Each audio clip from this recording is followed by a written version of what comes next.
What's going on, everyone? Welcome back to the channel, or if you're new here, welcome. My name is Michael Wolfman, and we are here today to talk about two big topics, but then after we talk about these topics, they're probably not going to take that long. We're going to give our final predictions for the Golden Globes, but the main thing we're talking about today is the Oscar shortlists that came out. We're going to run through 10 award categories, and then we're going to give you guys our predictions of the 5 in each of those categories based off of the shortlists. And then we're going to go through the BAFTA long lists and talk about our predictions there as well. So that'll be something kind of fun for you guys. Just thought it would be interesting to look at what's being considered for the Oscars, what's being considered for the BAFTAs, because these are two extremely important awards. Yes. The BAFTAs are extremely important to the Oscars, and then the Oscars, the shortlists indicate what's going to be nominated at the Oscars. So it's going to be kind of a big deal tonight. So about the long list, though. We're going to give you a little teaser about something. It might be one of the most shocking and surprising one person that's actually nominated. Got the long list in supporting actress. It might be the most surprising nomination list I've ever seen. One person ever for supporting actress. Yeah, you know which one. Oh yeah, yeah. Once we get to that one, we're going to do the Oscar shortlist first. Yeah. Since those came out first, and then we'll tackle the BAFTA long lists.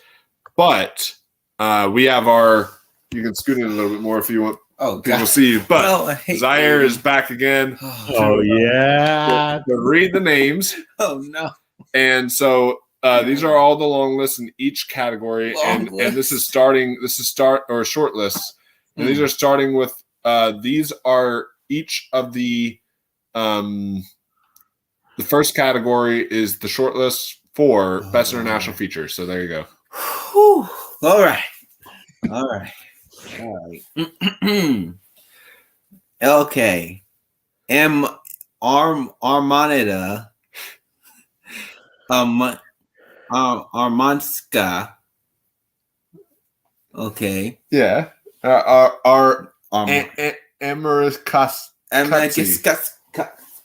Amerikaski.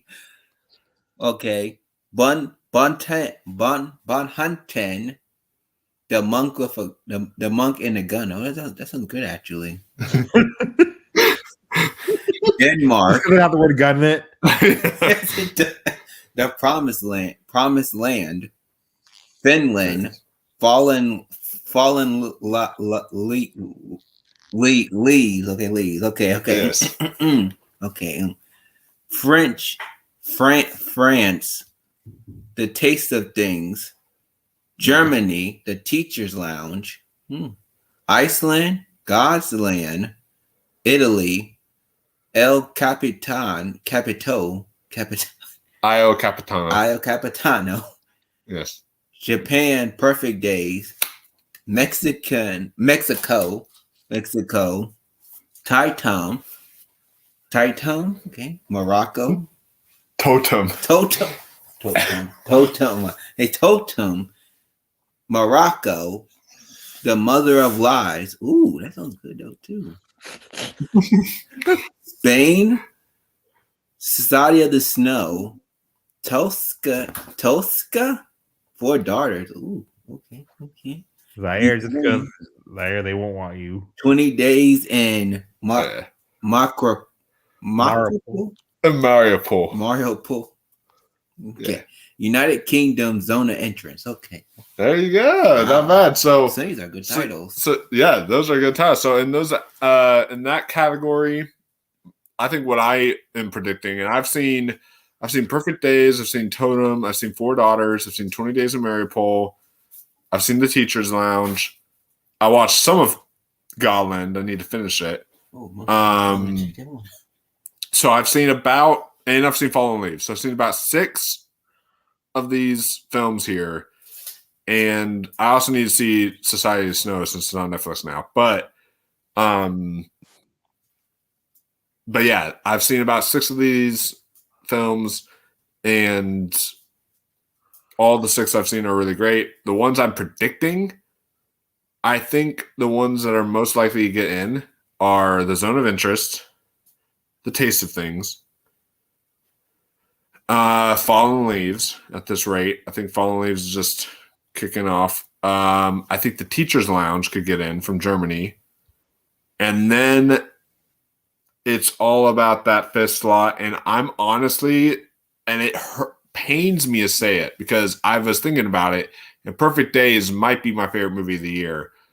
And so it pains me to say it, but I think because of it missing the BAFTA long list, it might be the decision to leave of this year and get snubbed. So I'm going to go with the 5th slot to either 20 Days of Mariupol or Society of the Snow. I think one of those two could. What is The Perfect Days about? Because Paul, literally, it's a movie where nothing happens, but that's the brilliance of it. What it is it's a movie about this guy that is a janitor, but he's celebrating the life that he's living now in the present, and he just is celebrating the now rather than just focusing on the future or focusing on the past. He's just living the best life he can now and reminiscing with the people who are closest to him. And Perfect Days is all about the beauty and celebration of life. And it's really, really just. You don't have it, do you? It really impacted me. I do not, unfortunately, no. But you know what I mean? No, I mean it's not on the thing. Yeah, it's not, unfortunately. But I really wish I did because it's beautiful and it really impacted me. Like when I was thinking about it, I was like, which film spoke to me the most personally? Like obviously Poor Things is like maybe the best made movie of the year. Obviously you've got Killers of the Flower Moon that's phenomenal and all this stuff, and All the Strangers impacted me the most emotionally, but which one impacted me the most personally? I was like, that's probably Perfect Days, and that's why that movie was like made for me. So that's why you think I like it. Oh yeah, for sure. Okay. Because I used to be a janitor too, so I know all. Oh yeah, so I can relate to it, and the reason I related so much to it is not only does he listen to it's got a great soundtrack, but not only does he listen to a bunch of like 70s and 80s music and such in the movie, but it's like he also lives in his own little world surrounded of music. My own little world I live in is movies. That's all I think about. I think about movies. And so it's like I was able to connect to so many elements of the film, and it's like. Do you know what would bug me though about being a janitor though? When I was when people would they'd have like that much coffee left inside their cup, and they just throw it in the trash. Yeah, and then they would like leak through the bag. I hated that. Oh, it was so bad. Yeah, but yeah. So I think I agree with you because I haven't seen any of these really. So yeah, I think that, like Zone of Interest will be the winner though. Yeah, Zone of Interest would be the winner here. If Anatomy of a Fall was eligible, it would be the winner. I feel I might watch that tomorrow. I don't know yet, but it's it's definitely up there. So, hey Zaire, do you know what those Zone of Interest is about, Zaire? Oh, well, tell them what's about. Okay, it's about this like this couple, right? And they like live on the farm. And then, like right by this farm is like Auschwitz because the husband, they're right beside the Holocaust. Oh yeah, but the husband like worked for the Holocaust, but you never see the violence. I heard all you do is just hear the violence flat like the barking of dogs. It's one of those. It's one of those kind of things where it's like using your imagination to. Oh wow! Just think of the violence and the cruelty of it all. All right. So, hair and makeup. Beau is Afraid. Ferrari. Golda. Killers of the Flower Moon. Last Voyage of the Demeter. Maestro. Close enough. It was Demeter. Yeah. Close enough. Napoleon. Oppenheimer. Poor Things, and Society of Snow. Society of the Snow. Society of the Snow. Okay. So Society of Snow sweeping up. I gotta see that one, but The one that made me the most happy to see here was one is Beau's Afraid. I thought that was great makeup that they did in the movie, so that was awesome to see. And then another one that made me really excited to see was The Last Voyage of the Demeter. That movie, the freaking Dracula that they had in that movie looked terrifying. The makeup that they did on him looked so good. So I'm very, very happy that that one was good. That one got it. Yeah, that one scene. Oh yeah. Ugh. Oh yeah. Did he scream? How they make it look so real though? Yeah. So the Last Voyage of the Demeter's makeup was extremely well done. The ones I think they're going to go for, obviously Maestro's winning this category. Yeah. So Maestro, Oppenheimer because they made him look old at the end. Poor Things because Willem Dafoe has the makeup. Good God, and then Golda, I think, is getting in because that is actually Helen Mirren. If you look at the poster, that is Helen Mirren. Yeah. Which is insane to me. And then I think the last one to get in here will probably be Killers of the Flower Moon, just because it is a Best Picture nominee, and that's what they normally do. So even though there's really no makeup in the movie, there's not that much noticeable makeup. I would nominate Napoleon or Last Voyage of the Demeter or Beau's Afraid over Killers of the Flower Moon personally. Beau's Afraid, though, was. But yeah, that's great. Beau's Afraid was actually great. It was. What would be year 5 in this category? Okay, I would go with Maestro's winning, of course. Oh yeah, There was a Flower Moon, Golda, Poor Things, and then I'm just hoping Beau's Afraid. I think there's a real chance to. Yeah, No. Sorry, take out Beau's Afraid and put in Killers of the Flower Moon. I hope it's Beau's Afraid though, because especially like that one guy in the beginning scares the crap out of me every single time I watch it. Is Zaire really afraid too? Zaire, do what he looks like? No, head to toe tattoos. Yeah, head to toe. What? I need to. Whenever we have 3 hours of time on our hands this week, I need to show Zaire Beau's Afraid. He'll love it. I really think he will, though. Oh yeah, for sure. Because Zaire, it'll also show you something there. Do it. It'll show you too. Beau's Afraid, though. Nathan Lane would play a really creepy serial killer really well. See, well, I mean, I do like serial killers. Oh yeah. No. I just think he would play one, wouldn't he, Mike? Oh. I mean, he's scary enough. He does scare me a little bit. Here's our music original score. Oh yeah. All right. American Fiction, American Symphony, Barbie, Boy in a Heron, The Color Purple, Elemental, The Holdovers, Indiana Jones and the Dial of Destiny, Killers of the Flower Moon, Oppenheimer, Poor Things, Saltburn, Society of the Snow, Spider-Man Across Spider-Verse, and Zone of Entrance. Interesting. Yeah, so my Indiana Jones? Yeah, Indiana Jones because it's John Williams. They will put John Williams on it just because he's John Williams. Really? They literally nominated John Williams for The Rise of Skywalker. And that movie was horrible. Really? Yeah. Barbie's just and that was your favorite movie. It just yeah, and Barbie, I don't know why that's even in score. And then Holdovers too. Holdovers has a little bit of a score, but it's not. I don't even remember the Color Purple score. Is it just the Color Purple doesn't really have a score that much, and I haven't seen the Color Purple yet, but I will say like the 5. And also I don't even really remember American Fiction's score that much. I love the movie, but I do remember the score at the end. Oh yeah, remember when they're talking about the different endings, how to end it. Yeah, that's true. The score was actually a beautiful score. The score was actually really well done there. So, but no, I guess my picks for this category is I would say Oppenheimer, I think, is winning. And then Killers of the Flower Moon, because that one also is getting in everywhere. Poor Things. That was a good score. That was a good score. That was phenomenal. And then I think Spider-Man Across the Spider-Verse, because that's been getting in a lot of places.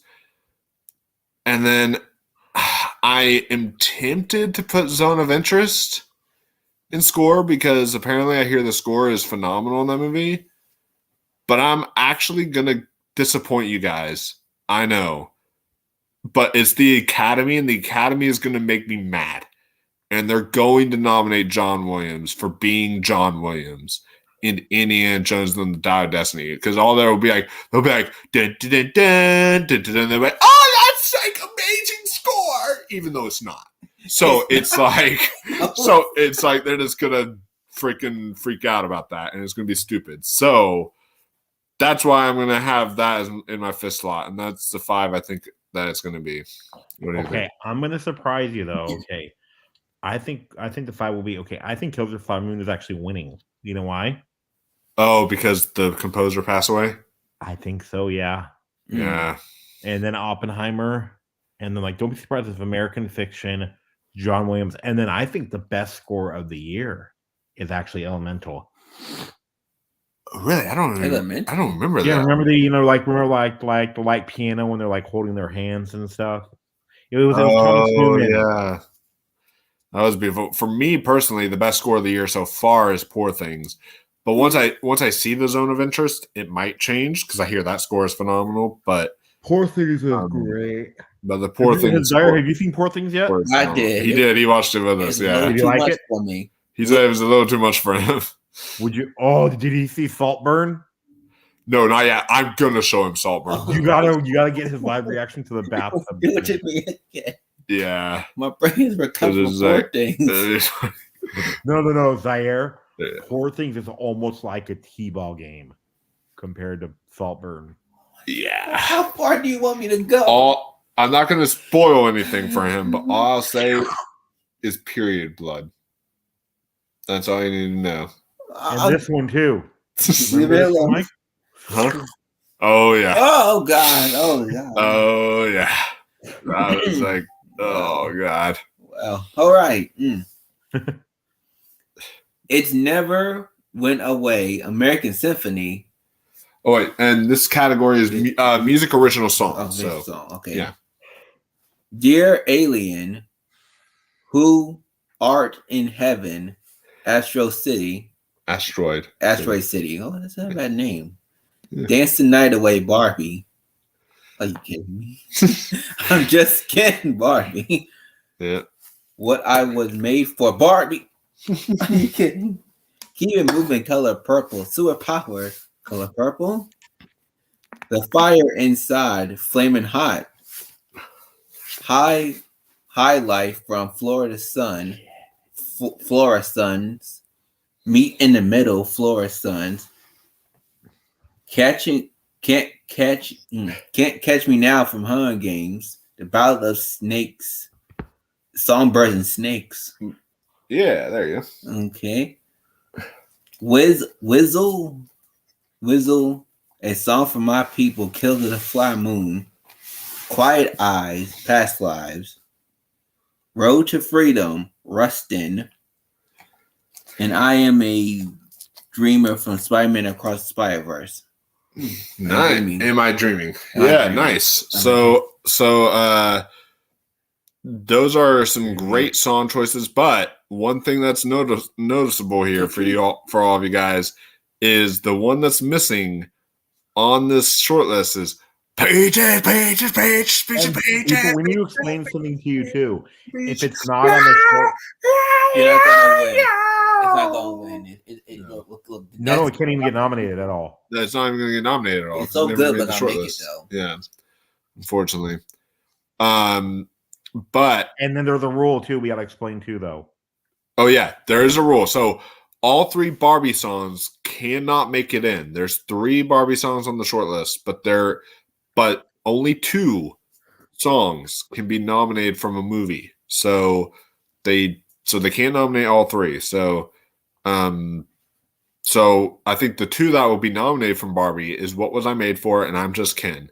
I think it's between those 2 right there.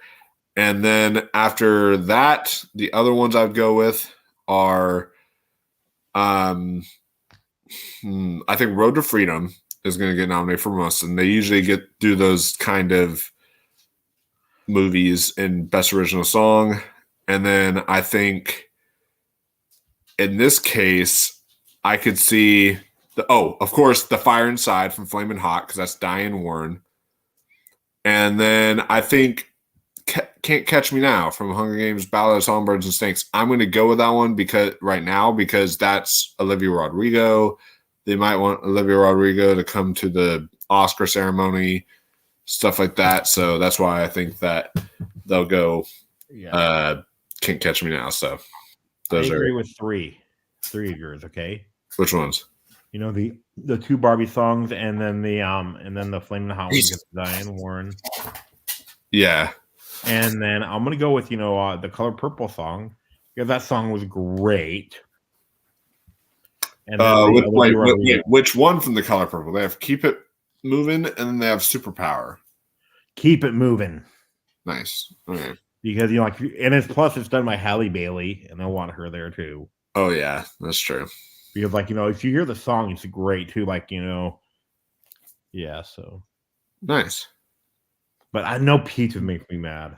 Yeah, so good, that is a bummer. I expect a lot of color. You expect a lot of Barbie nominations. Just to let you know. Now these ones we can't really predict yet, but we can read them off because they're the short film categories. I'll be back. Let's do that. Animated short films. Yeah. Boom. Eva.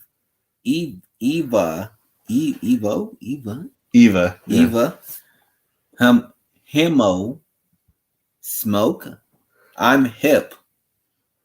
A Kind of Testament. Kyoter. The Dog Apartment. What? A Letter to a Pig. Why would you give a letter to a pig? 5 senses.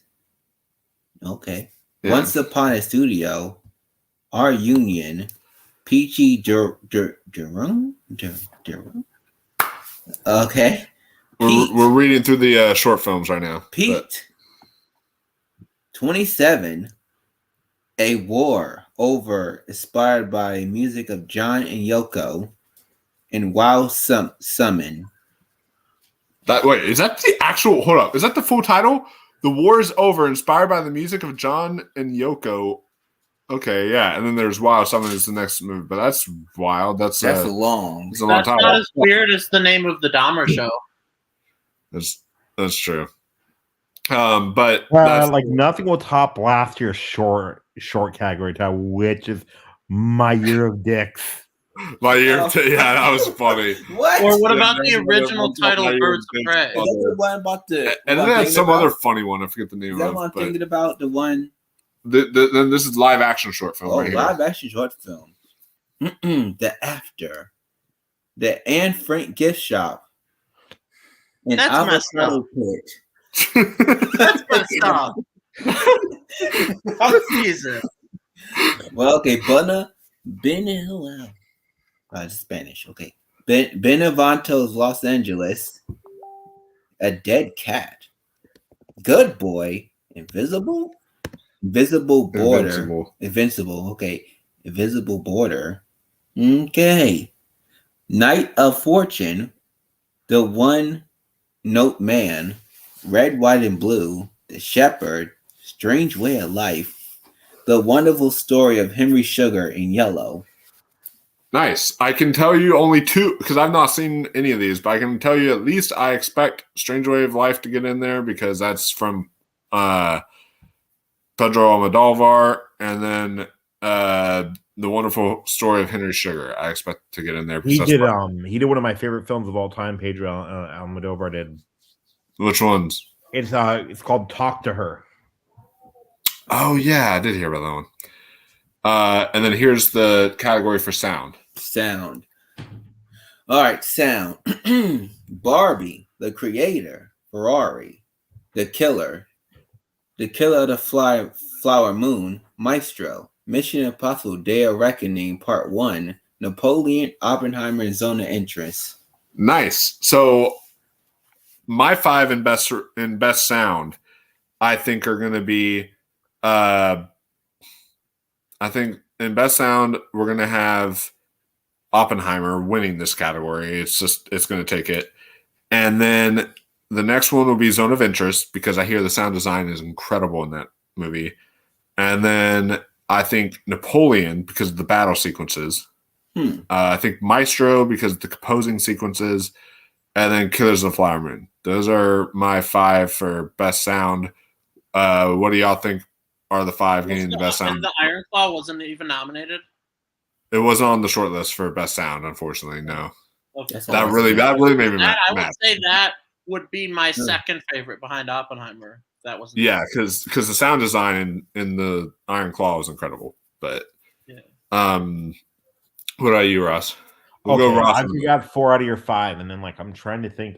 I will. Okay. I'm gonna put The Killer in 5 because the movie was the sound. That's true. Yeah, that was also. And I haven't seen Ferrari yet, but I hear that also has great sound too. So which one? Ferrari. Too. But yeah, but because I didn't like the movie, but the sound was incredible in what? In The Killer. Yeah. Oh yeah. What are you, Ari? I mean, Oppenheimer is probably going to win. From what I have seen on that list, it deserves to win. Yeah. And what are your other 4 that you think are going to be nominated for sound of the short list? It's probably gonna be. I don't really know because I haven't seen a lot of them. You've seen Maestro, Killers of the Flower Moon. Okay, Maestro, Killers of the Flower Moon will probably get nominated, and then Zone of Interest will probably get in there. Yeah. I've heard Zone of Interest is actually more depressing than if it did have a message, because what it does is just shows what happens in the movie. Well, it actually doesn't. From what I've heard, I hear you never see any Holocaust violence. Yeah, which actually makes it even more disturbing. Yeah, because you're just hearing the sound. That's why they say the sound design is incredible, because you can just hear the sounds of the people screaming in the background, braying of dogs, and stuff like that. Yeah, it makes it even more disturbing. One more category for best visual effects. Visual effects. The Creator, Godzilla -1, Guardians of the Galaxy Volume 3, Indiana Jones: The Dial of Destiny, Mission Impossible: Dead Reckoning Part 1, Napoleon, Poor Things, Rebel Moon, Part 1, Child of Fire, Society of Snow, and Across the Spider-Verse. Nice. So I think the 5 getting in are The Creator, Godzilla -1, Guardians of the Galaxy Volume 3. I think Poor Things, because they always want to have that weird Oscar movie thrown in there at one point. And then I think Spider-Man Across the Spider-Verse is literally beginning in everywhere for best visual effects. And I kind of think that's kind of a cop-out because the entire movie is visual effects. It's all just animated. Yeah, so I feel it's a little bit of a cop-out, but that's kind of – it looks like that's going to get in pretty much for best visual effects because that's been getting in everywhere. So what do you guys think? I agree with you on your 5, because if Dial of Destiny gets in for visual effects, I'm going to be mad. Oh God, I will be because the beginning looked great, but then the scene in the middle that looked that was bad. What are you, Ari? I don't know. Could you read them off one more time? Yeah, we've got The Creator, Godzilla -1, Guardians of the Galaxy Volume 3, Indiana Jones: The Dial of Destiny, Mission Impossible: Dead Reckoning Part 1, Napoleon, Poor Things, Rebel Moon Part 1, A Child of Fire, Society of the Snow, and Spider-Man Across the Spider-Verse. I'd say Across the Spider-Verse will be on there. Also, Spider-Verse and Guardians and Napoleon maybe, but I'm not sure. Yeah. Napoleon Rebel Moon, I have no idea. Yeah, Rebel Moon is one of those ones where it's weird because that movie, if it gets in, people are going to make fun of it because it's it's so bad. Like the reviews are so bad. I've heard it takes itself way too seriously. But I didn't think it was that bad of a movie, but it wasn't that great of a movie either. But it was the creator, I think, should win. The creator, yeah, definitely. I mean, either that or Guardians. To me, it's either that or Godzilla -1 because Godzilla -1 had amazing. Well, like you know how many Oscars though the MCU has won total. So what? Guess how many Oscars the MCU has won total? 0. Yeah. Wow. Wait, no, that's not true. You mean just in this category?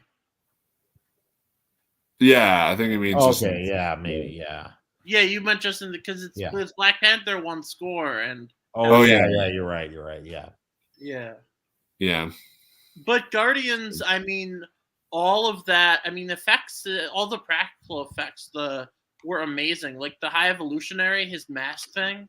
Well, that would be considered under makeup because it's prosthetics, but the visual effects would be more so like Rocket and I think some of the other kind of CG effects that they do in the movie. Has the most prosthetics in any movie ever. That's true.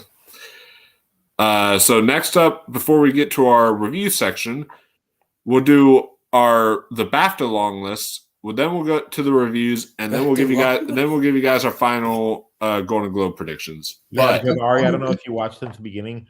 I said like there's like one person on the BAFTA long list who might be the biggest surprise that I've ever seen because this person. We'll get to it. And then here's the category for best film. Best film.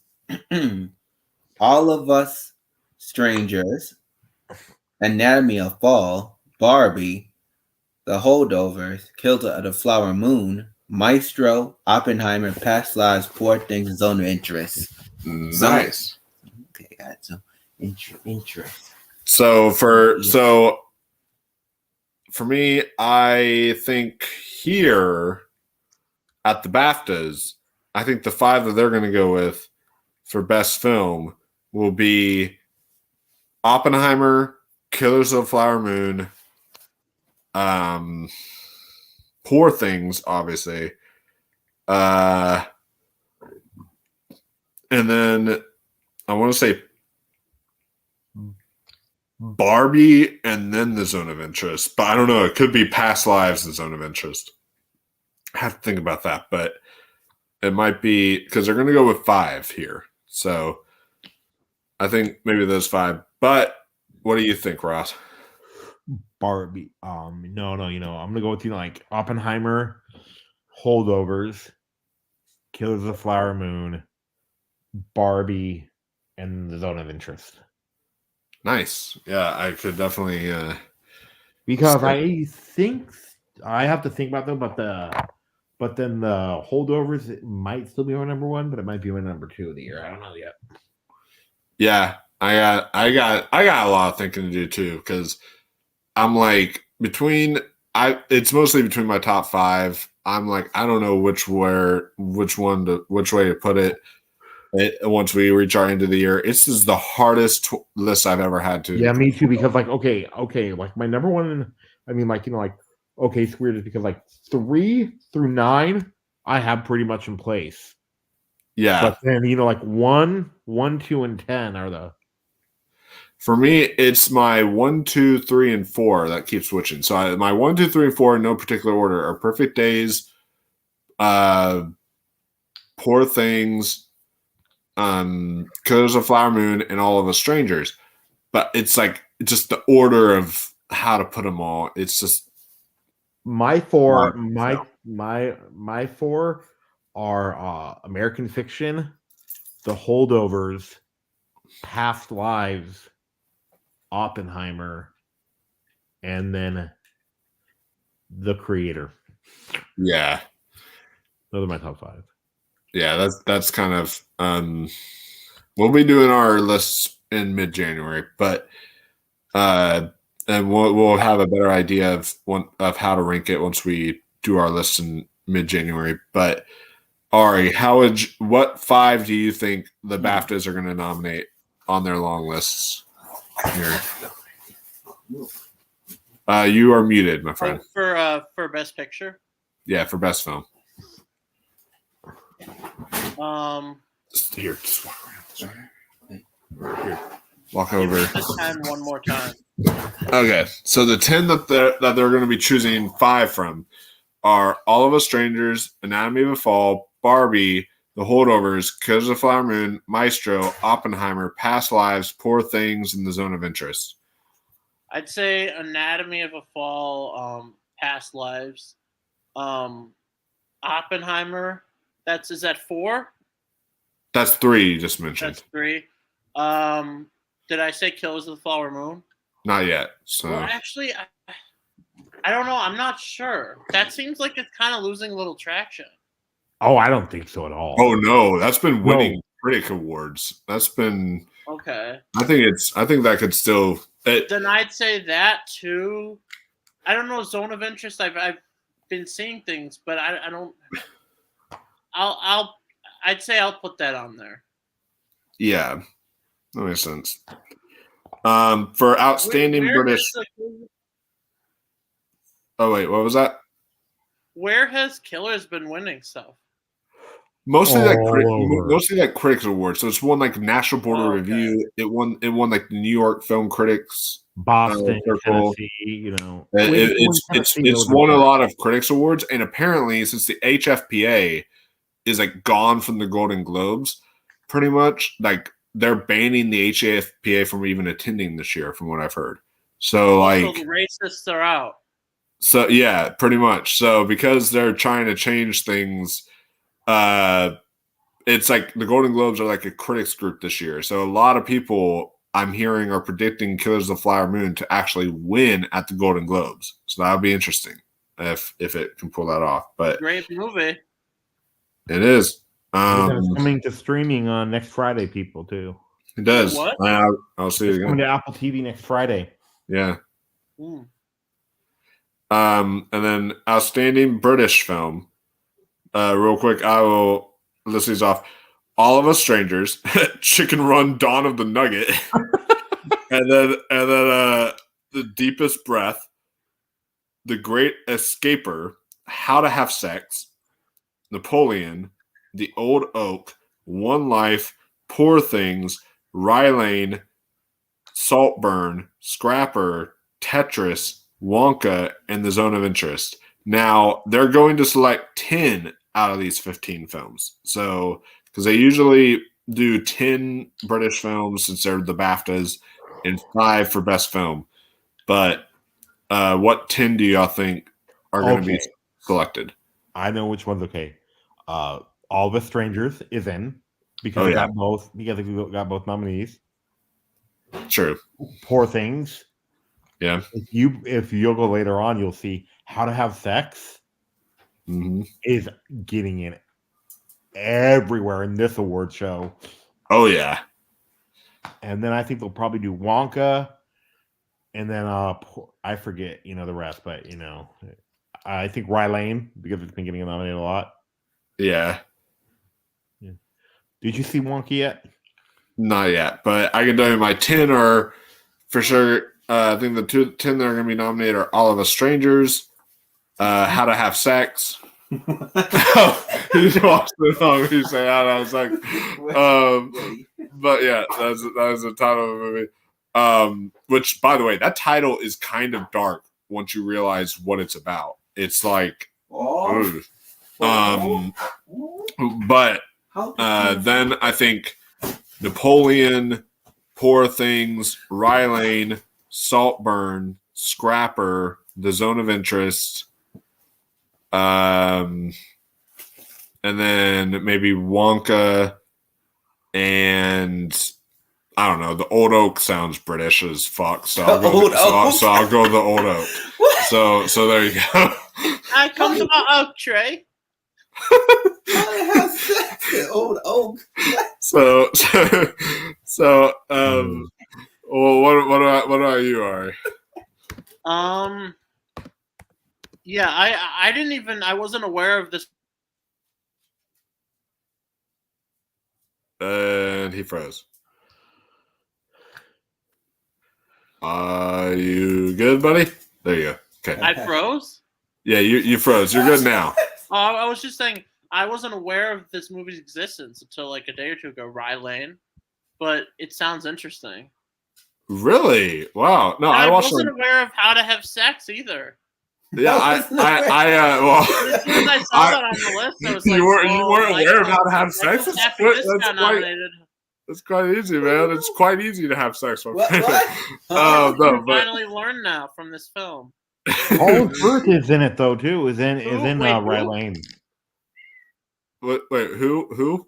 Colin Firth. Oh yeah, Colin Firth is a great cameo in Rye Lane.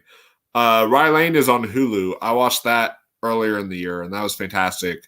And then How to Have Sex, I got a screener for, and I watched that one. And Oh, I can watch it, right? not on that website, unfortunately. But There's a movie getting some awards attention that I saw at the Milwaukee Film Festival, and I loved the actor in it, but I did not like the movie. What? Passages. oh, Passage.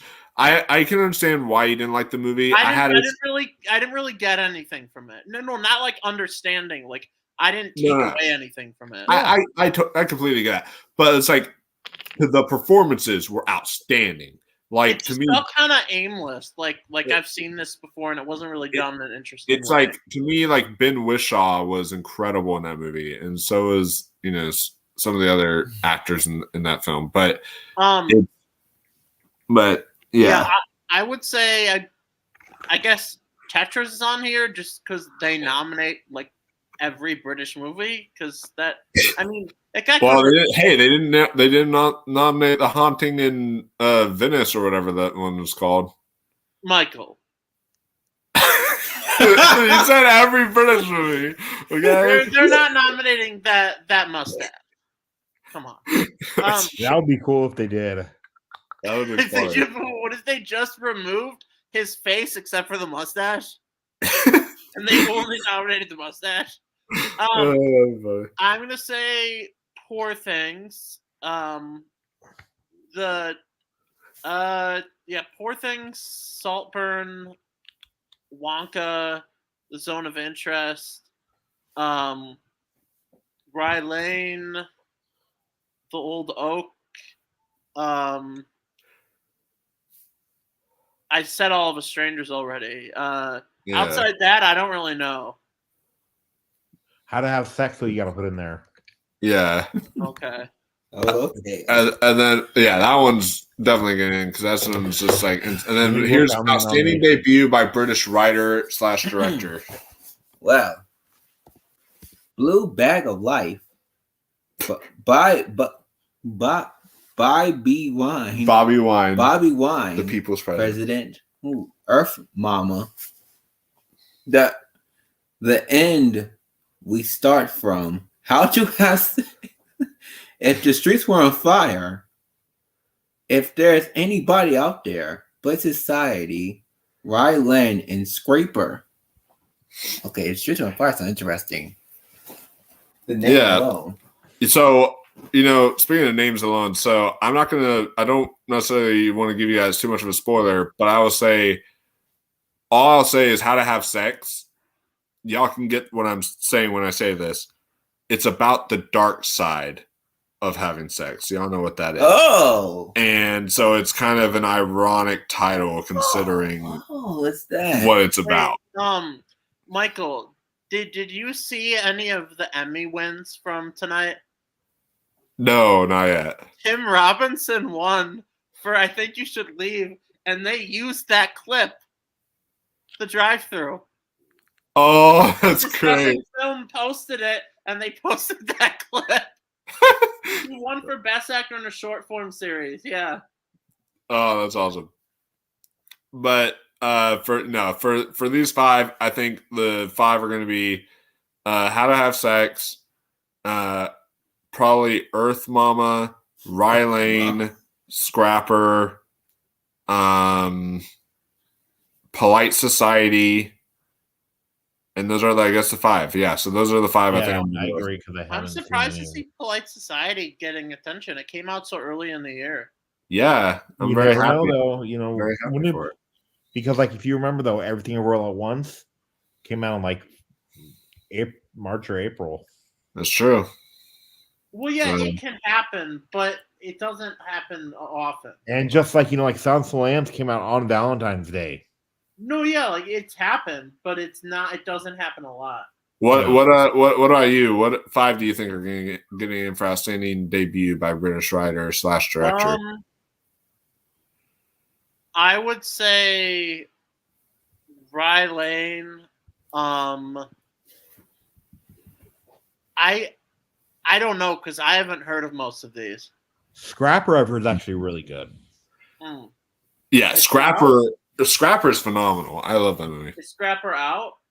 It is on. It's available to watch on Paramount Plus if you have Showtime with Paramount Plus, or if you just subscribe to Showtime regularly, it's available to watch on Showtime. So, that's how you can watch Scrapper. Chrissy Lemire put it as one of her 10 favorite movies of the year. I might agree. It's Except fantastic. for she doesn't rank her favorite movie of the year. She only puts her number 1, but the rest is alphabetical. Yeah, that makes sense. So for film not in the English language, here you go. All right. 20 Days in Mario Pool, Anatomy of Fall, The Boy and the Heron, The 8 Mountains, Fallen Leaves, Past Life, Society of Snow, The Taste of Things, Teacher's Lounge, Zone Entrance. So we've got, of course, 20 Days in Mario Pool, the movie that Ari memed one day when I was triggered by that movie and didn't want anyone to meme it, and he decided to meme it for me. Wow. And I blocked him on Facebook for that for a while. But then we've got some of these other ones, and I will go for this category. What I think they're going to nominate is Anatomy of a Fall, Fallen Leaves, Past Lives, even though I wouldn't really consider that to be an international feature, but whatever. Wait, though, for them, though, it is. This one counts as international. Oh, that's true, because BAFTAs. That's true. Yeah. I didn't think about that. And then the Zone of Interest, even though here that's from the UK, so that's kind of odd. And then I guess the 5th one I'll go with is maybe The Boy and the Heron. Maybe they put it on there because maybe they go by American rules and they do consider films that aren't American foreign film. Yeah. No, it's because then why would they separate them? Why would they separate them between best film and best British film? Well, then why would they have the Zone of Interest on international film? I think because it also has a lot of German in it too. Oh. I think that's why it's a mix of German and it's from the United Kingdom. Like it's made in the United Kingdom, but it has a lot of German in the movie. I think that's why they're including it. But those are my 5. What do y'all think? Okay. Take out The Boy and the Heron and put in, Teacher's Lounge, and then I think, and I agree with you. Nice. And then what are you? Heron? Well, definitely The Boy and the Heron. That, Past Lives, The Zone of Interest. And Anatomy of a Fall. The rest I don't know. We'll just say 20 Days in Mario Pool because he memed it. There we go. And then that'll be your 5. So, and then for documentary. 20 Days in Mario Pool, American Symphony, Beyond Utopia, The Deepest Breath, Hides in Love with John Gallileon. Okay, Little Richard, Everything I Am, Mad About the Boy, then No Coward Story? Huh. The Penguin Tunnel, still. The Pigeon Tunnel. The Penguin Tunnel. Sorry. The Pigeon Tunnel, still a Michael J. Fox movie in Wham. Like Wham, the music group? Yeah. So, yeah. Like what? Yeah. Wham, like the music group. You like them there? They're good. I mean, they're okay. So I know that y'all aren't familiar. Little Richard. Little Richard, yeah, I know him. Little Richard one. Yeah, Little Richard is another one too. So one that's missing here that I'm shocked about. One of the biggest snubs. Oh, which by the way, I forgot to mention in film non the English language. No Perfect Days, which was tragic to me. I thought that was like that's now going to be the decision to leave of this year.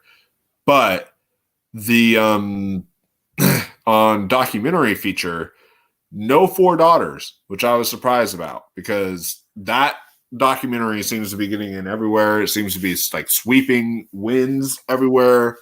So stuff about that too. Do you know what I heard about it mainly? What? It's a documentary, but not. I would say it's still fully a doc. When I watched it, it's still fully a documentary. It just uses Four Daughters. It blends. What it does is it's still fully a documentary, but what it is they're hiring actors to do reenactments of what happened. So it's like I one really of those need to see Still. things. Still is phenomenal. They played it at the Siskel Film Center recently.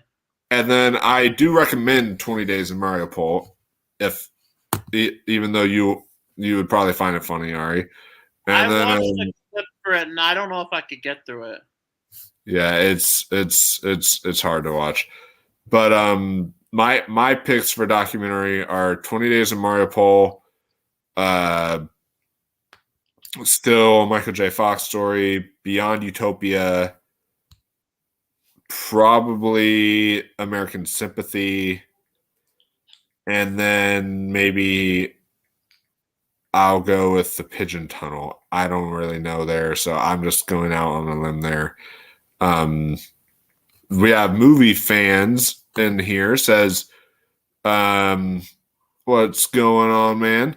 Hey, it's Zachary Fields.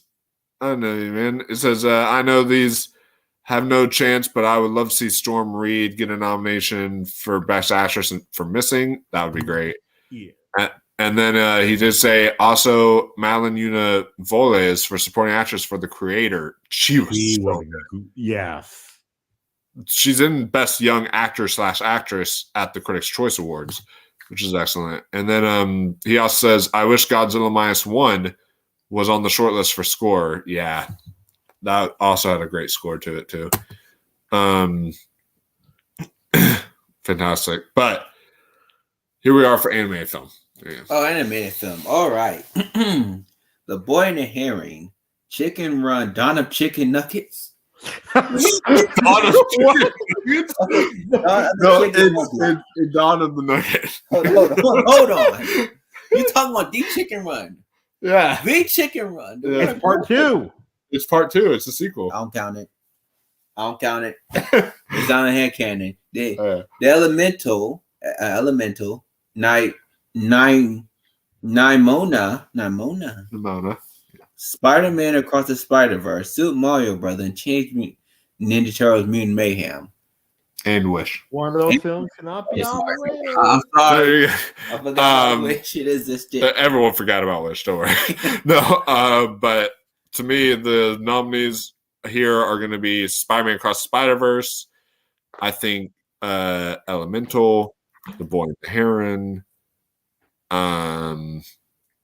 Teenage Mutant Ninja Turtles, Mutant Mayhem, and then Nimona. What are your 5? I think we'll be like Elemental, Spider-Man Across the Spider-Verse. Is The Boy and the Heron nominated or no? It is. It's on the short list. Boy and the Heron, Nimona, and then Mutant Mayhem, which I don't think that should be nominated. I didn't like that movie. It shouldn't be. Yeah, this is kind of meh. Are you still there? He said he'll be right back. Okay. Well, that's fine. We can always go back to that category from it. Yeah, we got to tell him, you're calling it the Dawn of the Chicken Nugget. Oh, my gosh. Hey, Oscar Expert made a mistake one time. They called it Chicken Rugget. They made a mistake one time. Wait, though, which one is the best one, though, ever? Which one? John Campea is messed up. Oh yeah, that's for Kiss, sure. kiss, gang, bang. Yeah, Kiss, that was kiss, great. So for director now, Director. but those are the titles of the movies. Oh, You don't have to say the director's names. Okay. Yeah. Okay. Anatomy of Fall. All of Us Are Strangers. American Fiction. Barbie. The Holdovers. How to Have Sex. Killers of the Flower Moon. Maestro. Oppenheimer. Past Lives. Poor Things. Priscilla. Ryland. Saltburn. Scraper and Zone of Interest. I was surprised to see Priscilla here in Best Director, but it made me happy for Sofia Coppola. Like the Coppolas? Yeah, like it's the daughter of Francis Ford Coppola. And yep, and then like it's also Yeah. the cousin of Nicolas Cage. What? Yeah, Nicolas Coppola is his real name. I need to buy a engagement right now. but I Let's think go now. I think, yeah. So they split it up into 8 females, 8 males. Really? That's what they did for this long list. But the 5 that I think they're going to choose here will be Christopher Nolan for Oppenheimer, Martin Scorsese for Killers of the Flower Moon, Yorgos Lanthimos for Poor Things, and then Jonathan Glazer for The Zone of Interest. Huh? Is Greta Gerwig on the list or no? She is, yeah. And then I think I might go Greta Gerwig for Barbie, but I'm also tempted to maybe go Justine Triet for Anatomy of a Fall. But I think I'll go Greta Gerwig for Barbie in that 5th slot. So those are the 5 I'd go with. What about you? Me though, okay, I got 3, and then I put Greta Gerwig and then Justin Triet. Nice. Yeah. Because you already know that Scorsese. Oh yeah, all the like Oppenheimer, Nolan is in already, and Yorgos Lanthimos I think is pretty much in too. But the one that surprised me the most though was American Fiction getting in for director but not picture. Yeah, that is kind of interesting. I don't know what that's about. Okay, Ari, you missed a meme moment from Zaire. Yeah, you did. He said he was reading off the animated features one, and he said Chicken Run, Dawn of the Chicken Nugget. Oh. Look, I saw chicken and my sprinkles and nuggets. Did you see it? No, I did not. No. Apparently, it had like no marketing. Well, ain't that a shock? It's a considering it's chicken. Netflix. Wait till we're talking about Netflix's like documentary. I mean like no marketing. And I told Ari that she told me about this Netflix movie, right? The first trailer came out a week after the movie aired. Remember? Yeah. Do you remember when they released the first trailer for Daredevil season 3? No, when? Like 2 or 3 weeks before it came out. But the air trailer. Well, then the final trailer came out like probably like a day before. Oh, you think that's bad? So there's a World War II docu-series that they have on Netflix, and guess when they released the trailer for it? The first trailer, the day of the release. Isn't that like disrespectful to vets? You would think so, yeah. It's like, but they literally released it the day of the release on Netflix. Jonathan Glazer is Jewish, right? Speaking of like World War II, I want to see that World War II Apple Plus series so bad now. It's with Austin Butler and then Barry Keoghan. Yeah, that one's going to be I'm going to watch it, but only so I can make Saltburn memes. God. Because I've never heard of someone with the last name Glazer who wasn't Jewish. Glazer. Yeah. Yeah. Oh my God. So, are you going to be in for a treat? Zaire hasn't seen Saltburn. Oh yeah, Poor Things was too much for him. Wait, what?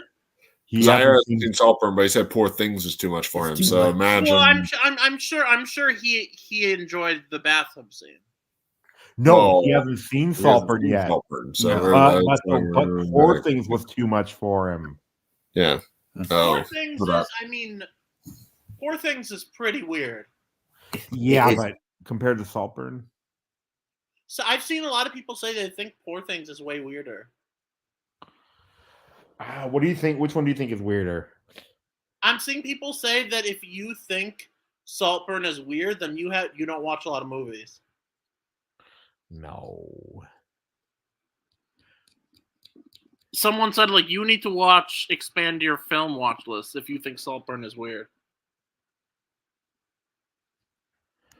Do you think so?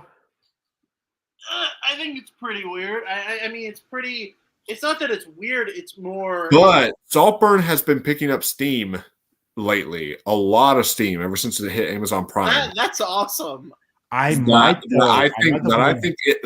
it could actually wind up being in the 10th slot for Best Picture. I think it. I hate it when they don't nominate 10 movies because there's always at least 10 that deserve nominations. Well, now every year it has to be 10 now because they made it that rule. Did they ever actually make that stupid rule? Did they actually put that stupid rule until the rule that said, "Oh, you have to nominate a certain amount of movies with people of color"? No. I thought they were talking about it. I thought they did. They were they did talking about it, but that's stupid. Don't do that. Push for more movies with people of color to be made. Yeah. Don't force a rule in there. Yeah, but what's the next one? Because I want to see Ari's live reaction. Which apparently a lot of people are complaining about the BAFTAs. The BAFTAs are still not with the times. Apparently, a lot of the actors are white they have in these long lists. If there are no movies with people of color deserving of nominations, you shouldn't deserve it. But Yeah, every year there's a few. There's always a few. Yeah. But let's see though. I gotta see like Ari's live reaction to the supporting actor nomination. Except last year, a movie starring people of color won Best Picture, and that didn't even deserve a nomination. Oh, yeah. Oh no! It did deserve It deserved cinematography, Ke Huy Quan, and then possibly score. The score for Everything All at Once was really underrated. Yeah, it was. It was really good. Like, did you think it deserved all the nominations, or? I think it not get a cinematography. Well, it didn't deserve Jamie Lee Curtis, but no. Didn't it not get a nomination for cinematography? Nope. Yeah, and for visual effects too. That's insane. I mean, I don't think the movie was Best Picture worthy, but it definitely deserved a cinematography. Oh yeah, I agree. I mean, that's crazy. So here's original screenplay. Air, Anatomy of Fall, Barbie, The Holdovers, How to Have Sex, Maestro, May, December, Past Lives, Ryland, and Saltburn. So for best original screenplay, I think the picks here are going to be Barbie, The Holdovers, May, December, Past Lives, and Anatomy of a Fall. But I would love for How to Have Sex to sneak in there, or Ryland. Just so you can say How to Have Sex. Yes. World hunger, poverty, violence in the Middle East, but How to Have Sex got a nomination. That would be the greatest thing to happen. Sorry. Deep fried facts. Sorry. Okay. Okay, yeah. But we're 5 for 5, Mike. Really, we are. Because there's a movie that I like on here, but I don't know, Air. Yeah. I don't know if that one's gonna be there. What about you, Ari? What 5 do you think are gonna get nominated? Are we in original screenplay? Yes, and then this is the change too, because like everywhere else, Barbie's getting nominated for original screenplay, but it won't be at the Oscars. Yeah, at the Oscars it's going to be adapted. You know what would be funny if at a ceremony, because there's been this big debacle, what if they accidentally read Barbie for the wrong screenplay category? Oh, that would be funny. I would say Barbie, May, December, Past Lives, Saltburn, and The Holdovers. Nice. Good picks. It would be pretty. I mean, it would be kind of surprising for Air because does Britain really love a screenplay about how awesome America is? That's true. What? That is very true. Yeah, How you're right. awesome Um, our culture around consumerism was. Oh, he's getting too deep, man. He's getting too deep. the adaptive, then there's adaptive screenplay. So Adaptive screenplay. All of Us Are Strangers. American Fiction. Are You There, God? It's Me, Margaret. Dumb Money. The Killer. The Killer of the Flower Moon. Oppenheimer. Poor Things. Zone of Interest. Ooh. So yeah, I'm sorry, but the way he said, "Are you there, God?" It's Me, Margaret was pretty funny. Oh, this is why we Are have him you on there, here. God? Yeah, Margaret.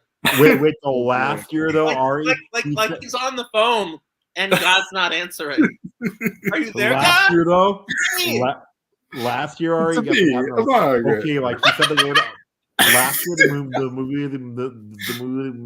movie was called like Apology, but guess what he called it?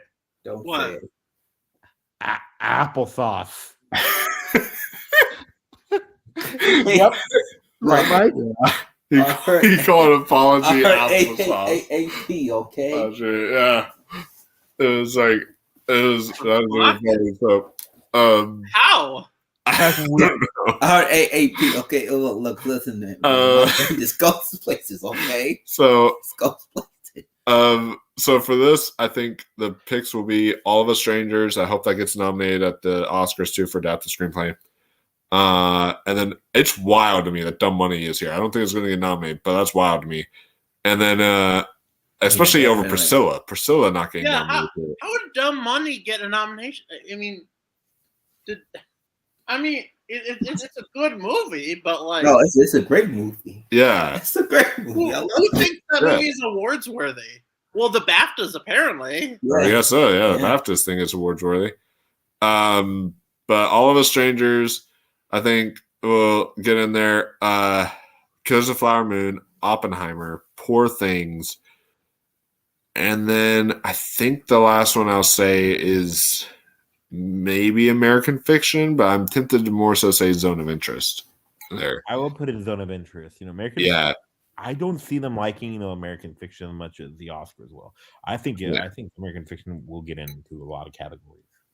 Oh yeah, at the Oscars for sure. Yeah, but no, I think he could become the surprise supporting actor nominee Oscar morning.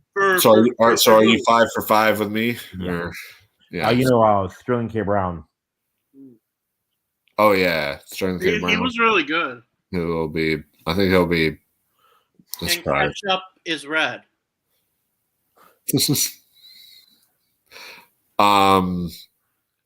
What do you think are going to be the 5 nominated? Adam, not Adam, Ari. Adam.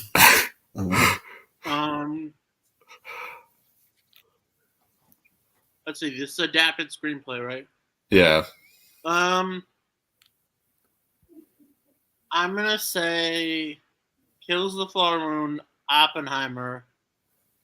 Are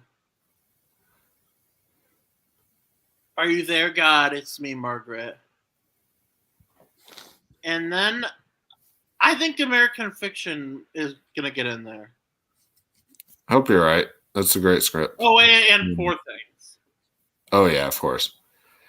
So There Got Me, Margaret though is actually like it isn't in my top 10, but it's definitely in my top 15 of the year. Oh yeah, and I'm so bummed it missed supporting actress again here, but we'll get to that in a second. But after leading actress. Leading actress.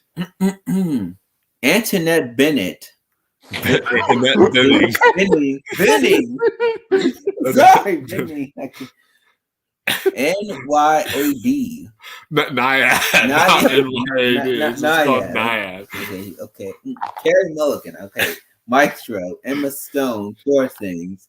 Fantasia Barone. Fantasia Barrino. I don't know her last name. At least he didn't say extra large burrito. That's true. Like her acting though in The Color Purple was weird. Interesting. Yeah.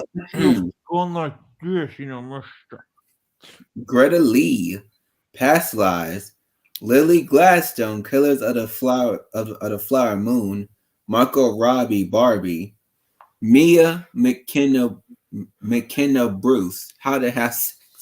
That's a long name. Good God. Sandra Hüller, Anatomy of Fall, and Vivian. Wait, Okay. who is this Sandra Bullock? Hula. It's Sandra Hula. Hüller. Yeah, Hula. And Yeah. Vivian Opren. What? Opera? Opera. Yeah. Opera? Okay. I knew it was said, but Ryland. Her name's, I think it's like Opera. Opera or something. Opera. Like I think Opera. Yeah. These people. So I think I'm glad that Vivian Opera is in there, and I'm very glad to see Mia McKenna Bruce for How to Have Sex. Jesus Christ. She was phenomenal in that film.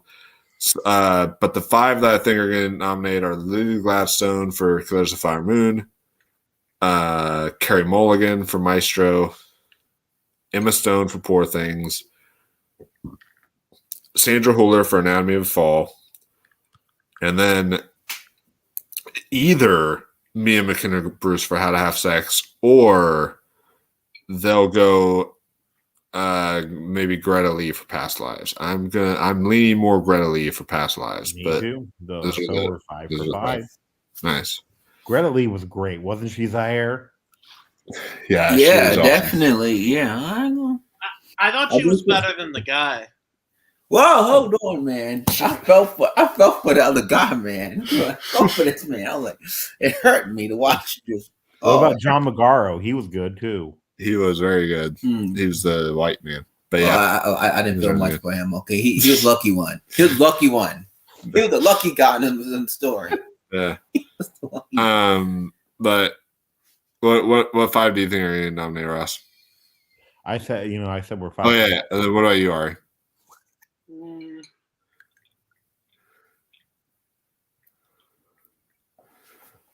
Is he muted? No, he's not muted. All right.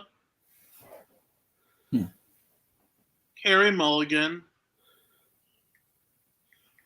Emma Stone. Yeah, Lily Gladstone, Margot Robbie.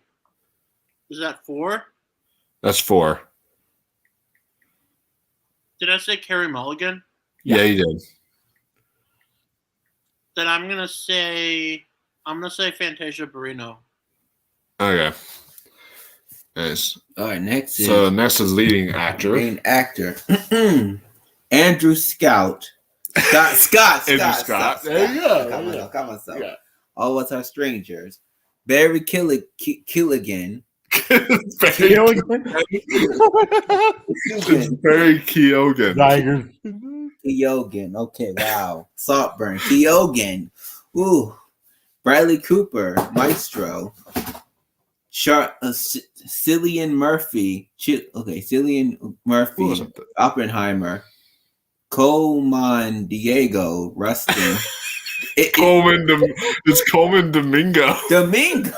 That's his name. To quote Coleman Domingo in The Color Purple, what in tarnation? George. He actually George says that McClane. in the film. Yeah. George McKay, Film. Okay. Jeffrey Wright, American Fiction. Leonardo DiCaprio, Killers of the Flower Moon. Paul Giamatti, The Holdovers, and Toyo. TOU. Past Lives. TOU. Yeah. Which I'm very happy to see TOU for Past Lives here. Me He too. was Well, I'm glad. he was awesome. He needs something at the end. And then of course, Andrew Scott is my favorite performance of this entire lineup. I'm very glad that he is in there as well. I think my picks would be Andrew Scott for All of Us Strangers. I think they're going to nominate Bradley Cooper for Maestro, Cillian Murphy for Oppenheimer, Coleman Domingo for Rustin, and then Paul Giamatti for Past Lives. Or No, Paul Giamatti for The Holdovers. I think Wait. But did you say Paul Giamatti for Past Lives? Yeah, because they were both That's deciding each He other. played the old man in it. What? He can play, like the older version of her husband. That's true. Yeah, He no, Paul Giamatti. He played the Jew. He did Italian face. He pizza washed. Oh my gosh. Okay, but yeah, let's see. Okay, I think that'll be, like Bradley Cooper, of course. I think Coleman Domingo might sneak in. And then, I don't know why. I just assume that Andrew Scott might miss. So who are the nominees again? Let's see. Who? It's Barry Keoghan for Saltburn. Barry Keoghan. Barry Keoghan. Okay. And then they like him a lot, Didn't he win the BAFTA last year? Yeah, he did. That's true. He won the BAFTA last year. And then they had Paul Giamatti for the holdovers. Yeah, Paul Giamatti is in there again. Yeah. And I wish that Jeffrey Wright. Well, I don't think Jeffrey Wright is going to get nominated. Yeah. He's probably going to get an Oscar nomination for the Joker at one point. Probably. Yeah, but you know what I mean, though. But Jeffrey Wright should be nominated, but he probably won't. All right. So, what are your 5, Ari? Let me see. I'm gonna say, yeah, I know. With the Saltburn hype, it seems like he could get a nomination. I don't know. Yeah. Well, I'd say Paul Giamatti, Coleman Domingo, Cillian Murphy, Bradley Cooper. Is that 4? That's 4. I don't know. I think I'm gonna say Barry Keoghan. Okay. Yeah. I think that could happen. Leonardo DiCaprio, though, has been missing a lot more than you'd think he would. Yes. He deserves a nomination. Supporting actress. Okay, get ready, Ari. This one shocked me. My mouth was open. American Forever and Barbie. Is that the surprising one? Here's what he's about to read right here. Myers, Kills of the Flower Moon. Claire Foy. Claire Foy. Foy. Yeah. Jesus. Okay. All of Us Are Strangers. Daniela Brooks, The Color Purple. Close enough. Well, okay. Diva Joey Rudolph, the Hurdle. What is It's Bobby Randolph. the divide? Okay. Emily Blunt Oppenheimer. Jodie Foster, Nine. Julian Moore. Not 9, not Hitler movie. No. Julian Moore, May December. Yeah, that's Zone of Interest. That's at the end. Yeah. Well, okay. Rasheen Pike. Rosamund Pike. Why do you put a U on the men? Okay. Saltburn and Sandra Hüller, Zone of Interest. There you go. Okay. Ari, the surprising one was the sister from Kill the Flower Moon got a short Longlists nomination. But I'm extremely happy she did because she was phenomenal in the movie. Wait, was she the one who played Anna? Yeah. Yes. Oh, yeah, she was great. Yeah, but this is her first time that she's shown up anywhere. Oh, wow. Yeah, it's really great. So for me, I'm gonna go. I think Claire Foy for All of Us Strangers because Claire Foy was phenomenal in that movie, and then I will say Divine Joy Randolph for The Holdovers, which it's between her and Claire Foy as my favorite supporting performance. I don't know which one, but it's between those two. And then after that I'll say Emily Blunt for Oppenheimer. Julian Moore for Maid. I don't know if I'll go because they did not like. No, I'm going to go Rosamund Pike for Saltburn, and then I'm going to go for. And then for the fifth one, I'm going to go Sandra Hüller for the Zone of Interest because they really did not like Saltburn or May December. So I'm not going to go You Julianne missed Moore. a big one though, Mike. You missed a big one. Which one? Danielle Brooks. Oh shit! Yeah, I forgot Daniel Brooks. So, you know what? I'm sticking with my guns. I think they're going to do something weird, and I think they're going to snub like a big name like Daniel Brooks or something like that. I think they're going to be really strange BAFTAs at one point. So I'm Danielle sticking. Brooks though was really good though in The Color Purple. Wasn't she, Ari? I'm excited to say it. What'd you say? Wasn't Danielle Brooks really good in The Color She's Purple? the best performance on this list from what I've seen. I think Divine Joy Randolph is a little bit better, but Divine Joy Randolph, and y'all haven't seen Claire Foy yet. But I've seen parts of Claire Foy, but the like I don't know if we've done supporting actor yet because I hope he made the long list. You know, the dad in All the Strangers was. Okay, I'm sorry, but Ross, that came out really wrong. I've seen parts of Claire Foy. Oh yeah. Yeah, because I've seen I've seen Yeah, like no, I 20 know, minutes but that just I know. that sounded. Have you seen really the movie yet, bad. Ari? You really should. You should see it. What? All the Strangers. Yeah, I'd like to. Mm-hmm. Do you think you'll still be in theaters in a month? No. I don't know. Well, I'll talk to Chicago, you you. never know. Indie movies stay for a while there sometimes. Sometimes, yeah. But what 5 do y'all think are going to nominate here? Okay, I think Like- Danielle like- Brooks. Like After Sun played at the Music Box for like over 2 months. Oh wow, that's Yeah, cool. Danielle Brooks, Divine Joy Randolph, Sandra Hüller, Claire Foy, and then I think that the sister from Kills the Flower Moon will get in this because she's such a surprise. Yeah, I think that she might be the Maria de Tavera from this year, the one that the girl like I Am for Aroma. She could end up being her this year. Or like last year too. Do you know who was out of last year? Who? Oh, Brian Tyree Henry. Yeah, but that was another one. So what about you, Ari? Well, yeah, I'm gonna say. Did any of you say Cara Jade Myers? I didn't, but Ross did. Well, I feel like if she's on the list, I mean, they really. Yeah, I don't know. I'd say Danielle Brooks, Divine Joy Randolph, Rosamund Pike, Claire Foy, and then I don't know. Is Sandra Hüller, has she been getting attention? Yes. Yeah. What? Yes, for both movies she did this year. Oh yeah, because she was in Anatomy of the Fall.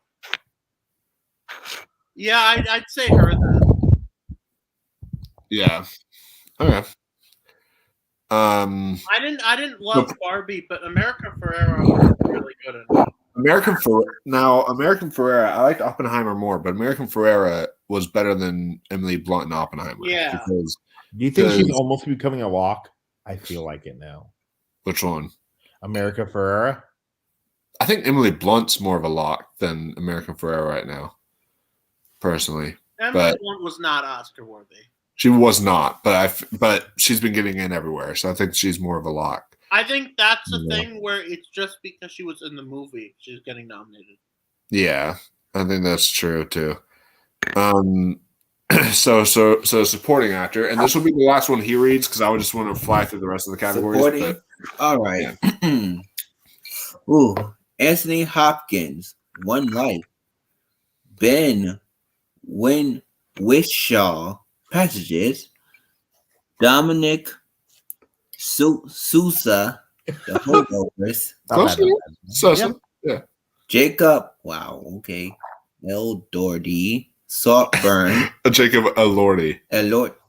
Okay, these names. Okay, Jamie Bell, All of Us Are Strangers. Yes. Mark Ruffalo, Poor Things. Yes. Paul Mescal, Yes. All of Us Are Strangers. Robert De Niro, Killers of the Flower Moon. Robert De Niro, well, not Robert. Okay, Robert Downey Robert De Jr. Niro nominated twice. Oppenheimer, and Ryan Gosling, Barbie. Oh, Nice. So wow. So apparently, I've not seen One Life, but apparently some people are upset that Anthony Hopkins is nominated for One Life because he's apparently the lead in the movie, and people are like kind of weirded out at the fact that he's nominated here as supporting.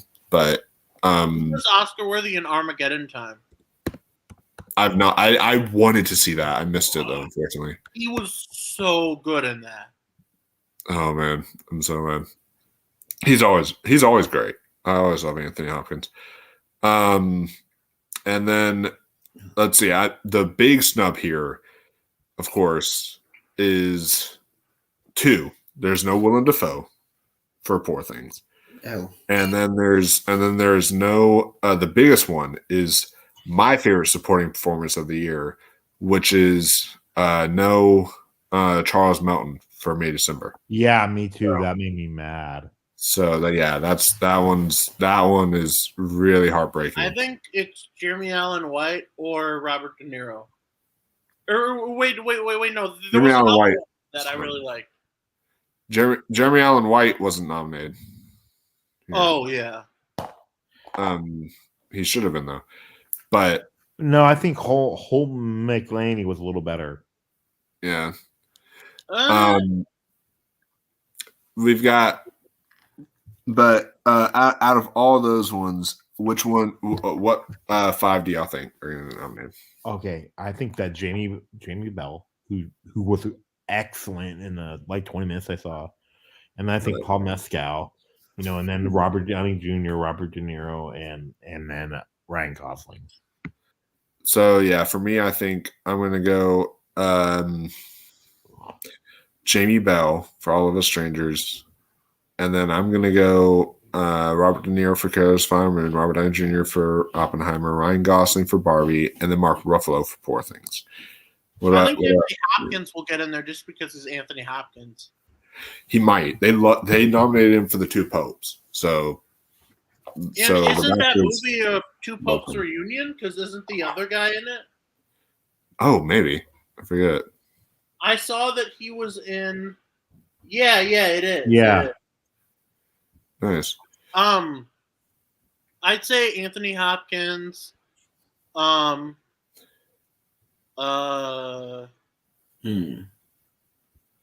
Mescal, Mark Ruffalo, Robert De Niro, and but then there's Ryan Gosling and Robert Downey Jr. Robert Downey Jr. That's a hard list. Okay.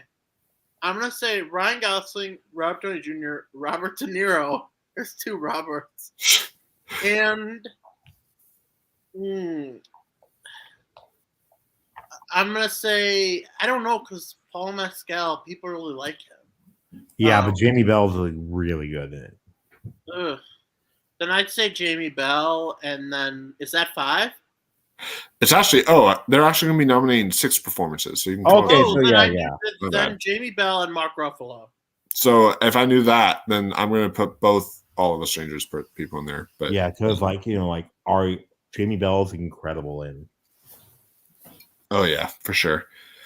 And then casting, we've got this one will be 5 nominations. All the acting categories, I missed this, but apparently they're all going to be 6 acting categories. But for casting, we have All of Us Strangers, Anatomy of a Fall, Barbie, The Holdovers, How to Have Sex, Killers of the Flower Moon, Maestro, Oppenheimer, Saltburn, and Scrapper. And the 5 that I think are going to get in here are going to be Barbie.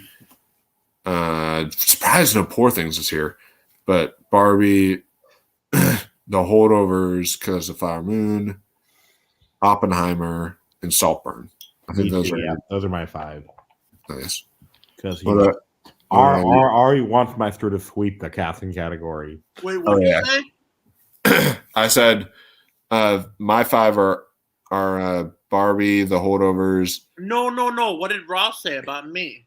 Ari wants Ari wants Maestro to sweep all the casting categories because he's a fan of the casting. Oh yeah. I mean, it is a great movie. I do think Bradley Cooper was probably the right because he looked so much like him, and he's really good. He did. Yeah. I'm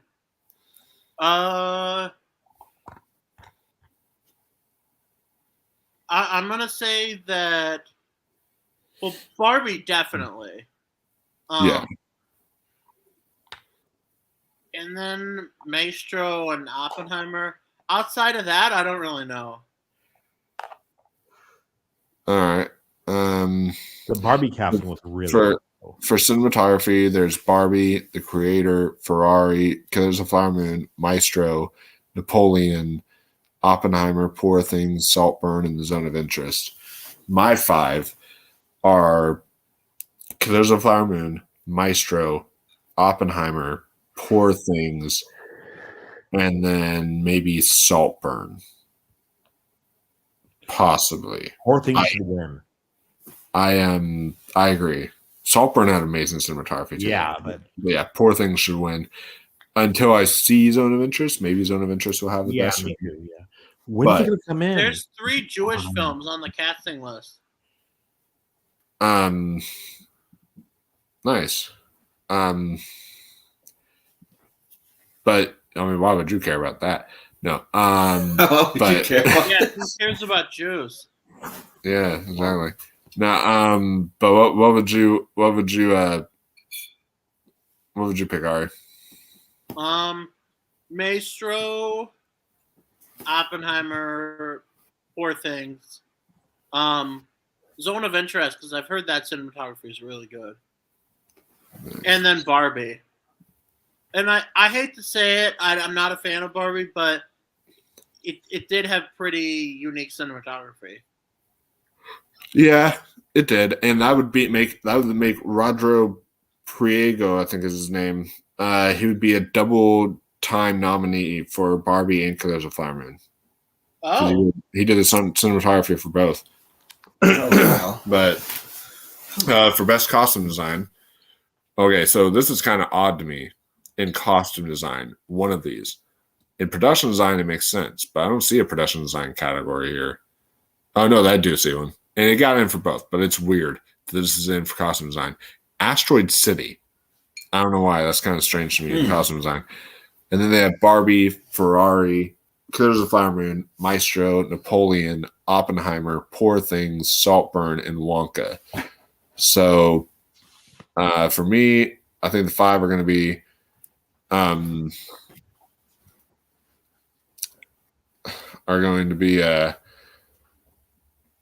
Barbie, of course, Poor Things, Killers of the Flower Moon, and then Oppenheimer and Maestro. Those are the 5, I think. What do you think? I think Wonka will get in. Nice. You know, like Oppenheimer, Barbie, Poor Things. Yeah, you know. I thought of something funny. What if for Oppenheimer? What if And Killers of the Flower Moon. What if Matt Damon was nominated and they accidentally showed for his clip the part where after he says it's the most important thing in the entire world? What if after that they accidentally put in the part where it says fuck? That would be funny. Let's see. Well, I mean, the costumes were fine, I guess, in Asteroid City. They were, but I mean, they're not like award-worthy costumes, though. I would say, well, Poor Things, definitely. Yeah. Poor Things, Wonka, Killers of the Flower Moon deserves one, but I don't know if it will. Yeah, I think it does because, you know, like the marriage scene especially. Oh, yeah.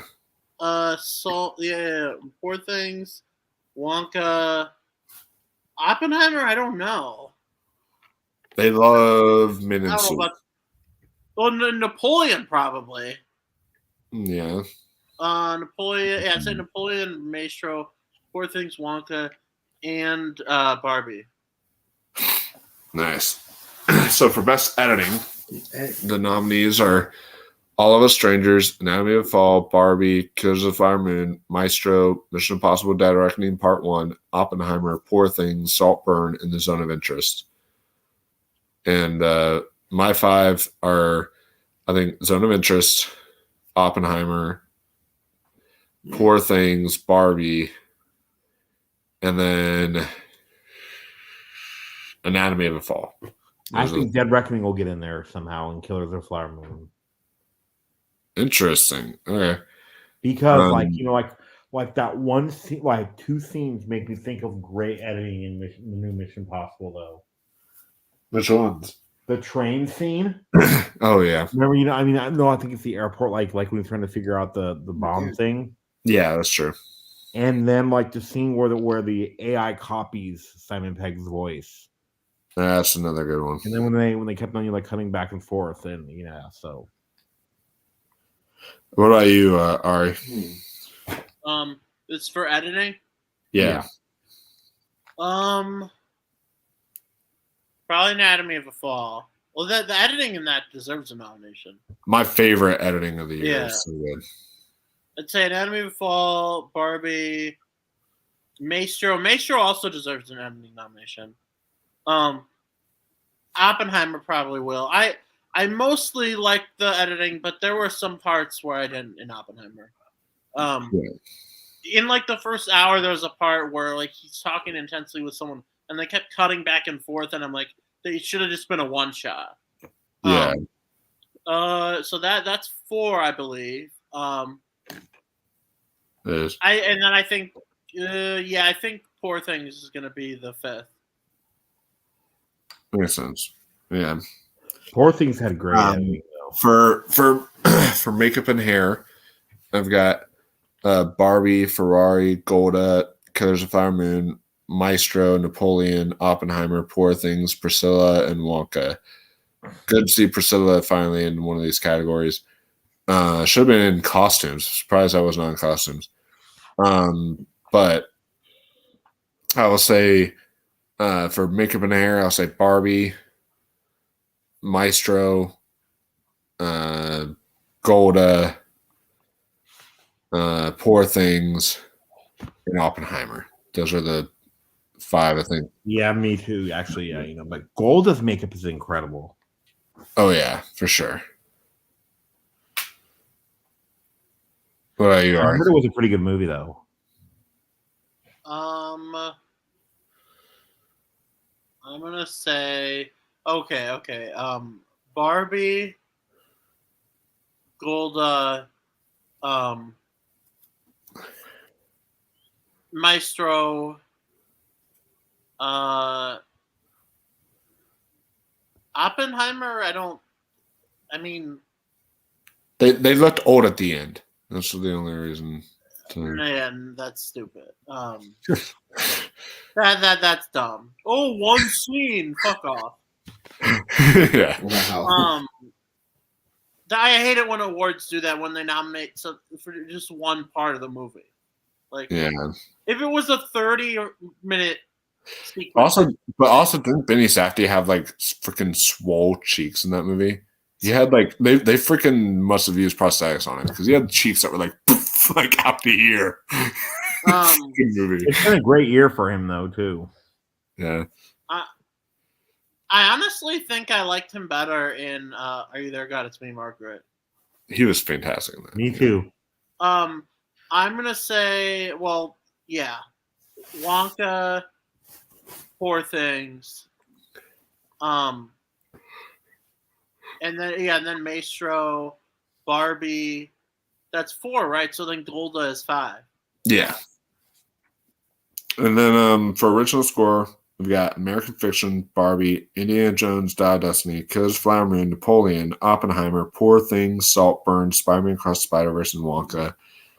My 5. I think the lineup is fine. It's not really good, but it's not that bad. There's only one though that is bad though. There is one, and that's Indiana Jones. Which one? Dial of Destiny. Dial of Destiny, just because it's like they're nominating John Williams. I really like the score for Dial of Destiny. It was kind of forgettable for me. I'm not sure if it's top 5, but it's better than American Fiction, I can't even remember the score from that. I remember I the was score. saying that. It's like I don't but remember. like And I Barbie- reminded him though. Barbie, I was massively disappointed with the score. But though, like I was There reminded really him is no that score. It's just pop songs. Well, there they, was a great score that's though. like stealing because Alexander Sput came in, he made the Barbie score, and then he left, and so this two guys used his theme and didn't do anything interesting with it because the way it's played in the trailer is so exciting. But okay. I remember two scenes of the score being great inside American Fiction. One of them is the beach scene. Oh yeah. And then the other one, is the is when he's coming up with the multiple endings. The only ones I think that deserve their nomination on this list were Spider-Man, Saltburn, Oppenheimer, and that's in maybe Indiana Jones, but I'm not sure. Napoleon, I listened to the score. It's not anything special. No Killers of the Flower Moon. It was a really good score, but it's not Oscar worthy. Wait, did you say Poor Things in the 5? No. Come on, Poor Things had like. I admire it, but it honestly, Michael, I think that movie is too weird for me. What? Yeah. I like some weird shit, but that movie. But that's a borderline what the world, man. I mean, it's funny, but it's just that movie is so fucking like. It's not even. It's weird. It's just like. I don't know. It's like you're looking at a painting, and it's like, it's just. Can't explain what it is. It like goes beyond art. It's that strange. Yeah, it goes beyond the film. It's like what our character could put this at now. Like the film or just an experiment. Well, for me, this as far as score. Oh wow, wait! I'm surprised they did not. For as much as they loved it, I'm surprised there was no zone of interest here in score. But okay. Wait, remember? I thought what? You said there was no score in it. There is a score in Zone of Interest, but apparently it plays like it plays like in the credits or in stuff like that, and plays. It's probably going to be one of those. The score is really quiet, but it's bleak. It's quiet throughout the film, but then the score actually picks up in the credits of the movie, so it doesn't actually technically play in the movie. So it's one of those kind of interesting things. But so for me, I would go.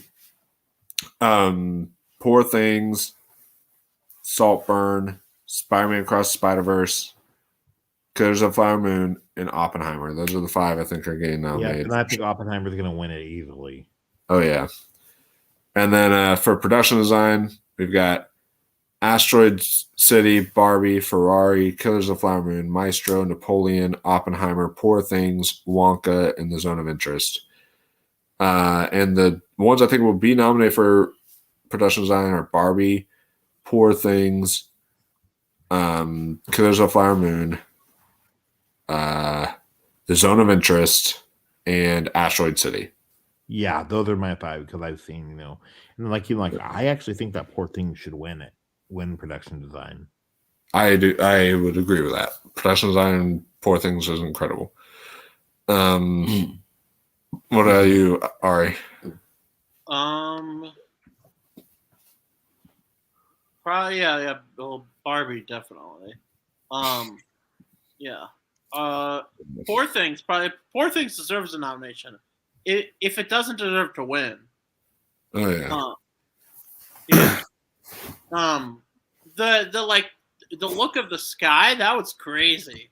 That was insane, yeah. That was the movie. Oh my God. When the movie takes place is fascinating because they have like advanced like technology. Yeah. That's why it can take place. That's why what's brilliant to me is it can take place in any time frame. I don't know what in any time period. It takes place in the future and the past. Yeah, which is kind of cool. Yeah, so I would say Poor Things, and then Barbie, and then Killers of the Flower Moon. Killers of the Flower Moon probably deserves a nomination. Legendary production designer, by the way, Jack Fisk. So good. I'd say Asteroid City just because of how,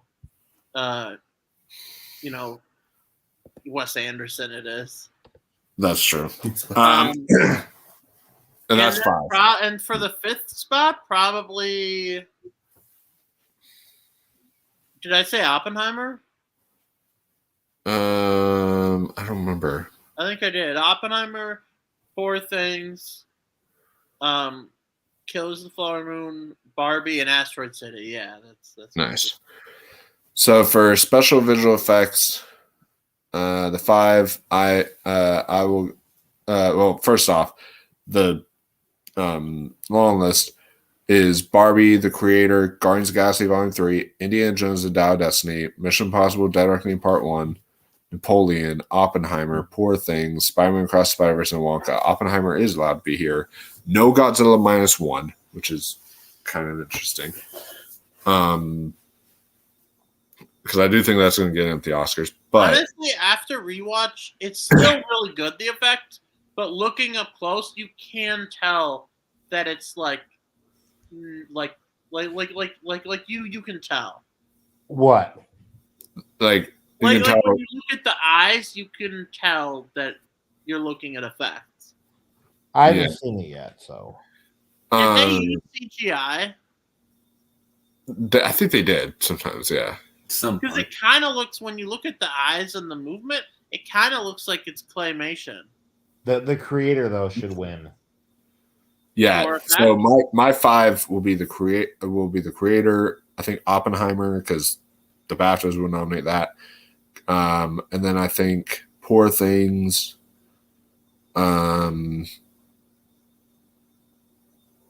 Let's see here. Spider-Man Across the Spider-Verse and Napoleon. Those are the 5 I'll go with. Yeah. What were the visual effects in Napoleon? So there's in their big battle sequence. The big battle sequence. There's a whole sequence where they're falling through the ice, and the ice is CGI, and they're falling under the water and the ice and all that stuff. Do you know what movie that I really think those should be on here though too? What? Kills the Flower Moon. Yeah, that's Kills the Flower Moon for best visual effects. Oh. No, because Ari, you know when you see a horse in the movie, right? That's That's CGI. Yeah. So, and the horses looked really good. So they could go Killers of Flower Moon. Well, actually, no, it's not on their long list. So never mind. But, what are your 5, Ross? Like Napoleon. Then what you sound like? Godzilla -1, The Creator. Godzilla -1 is not on the long list. Oh, I thought it was. Sorry. Yeah. So The Creator. What else is there? Guardians 3. Yeah. And then Mission Impossible: Dead Spider-Verse and Mission Impossible. Then what are you? Ari.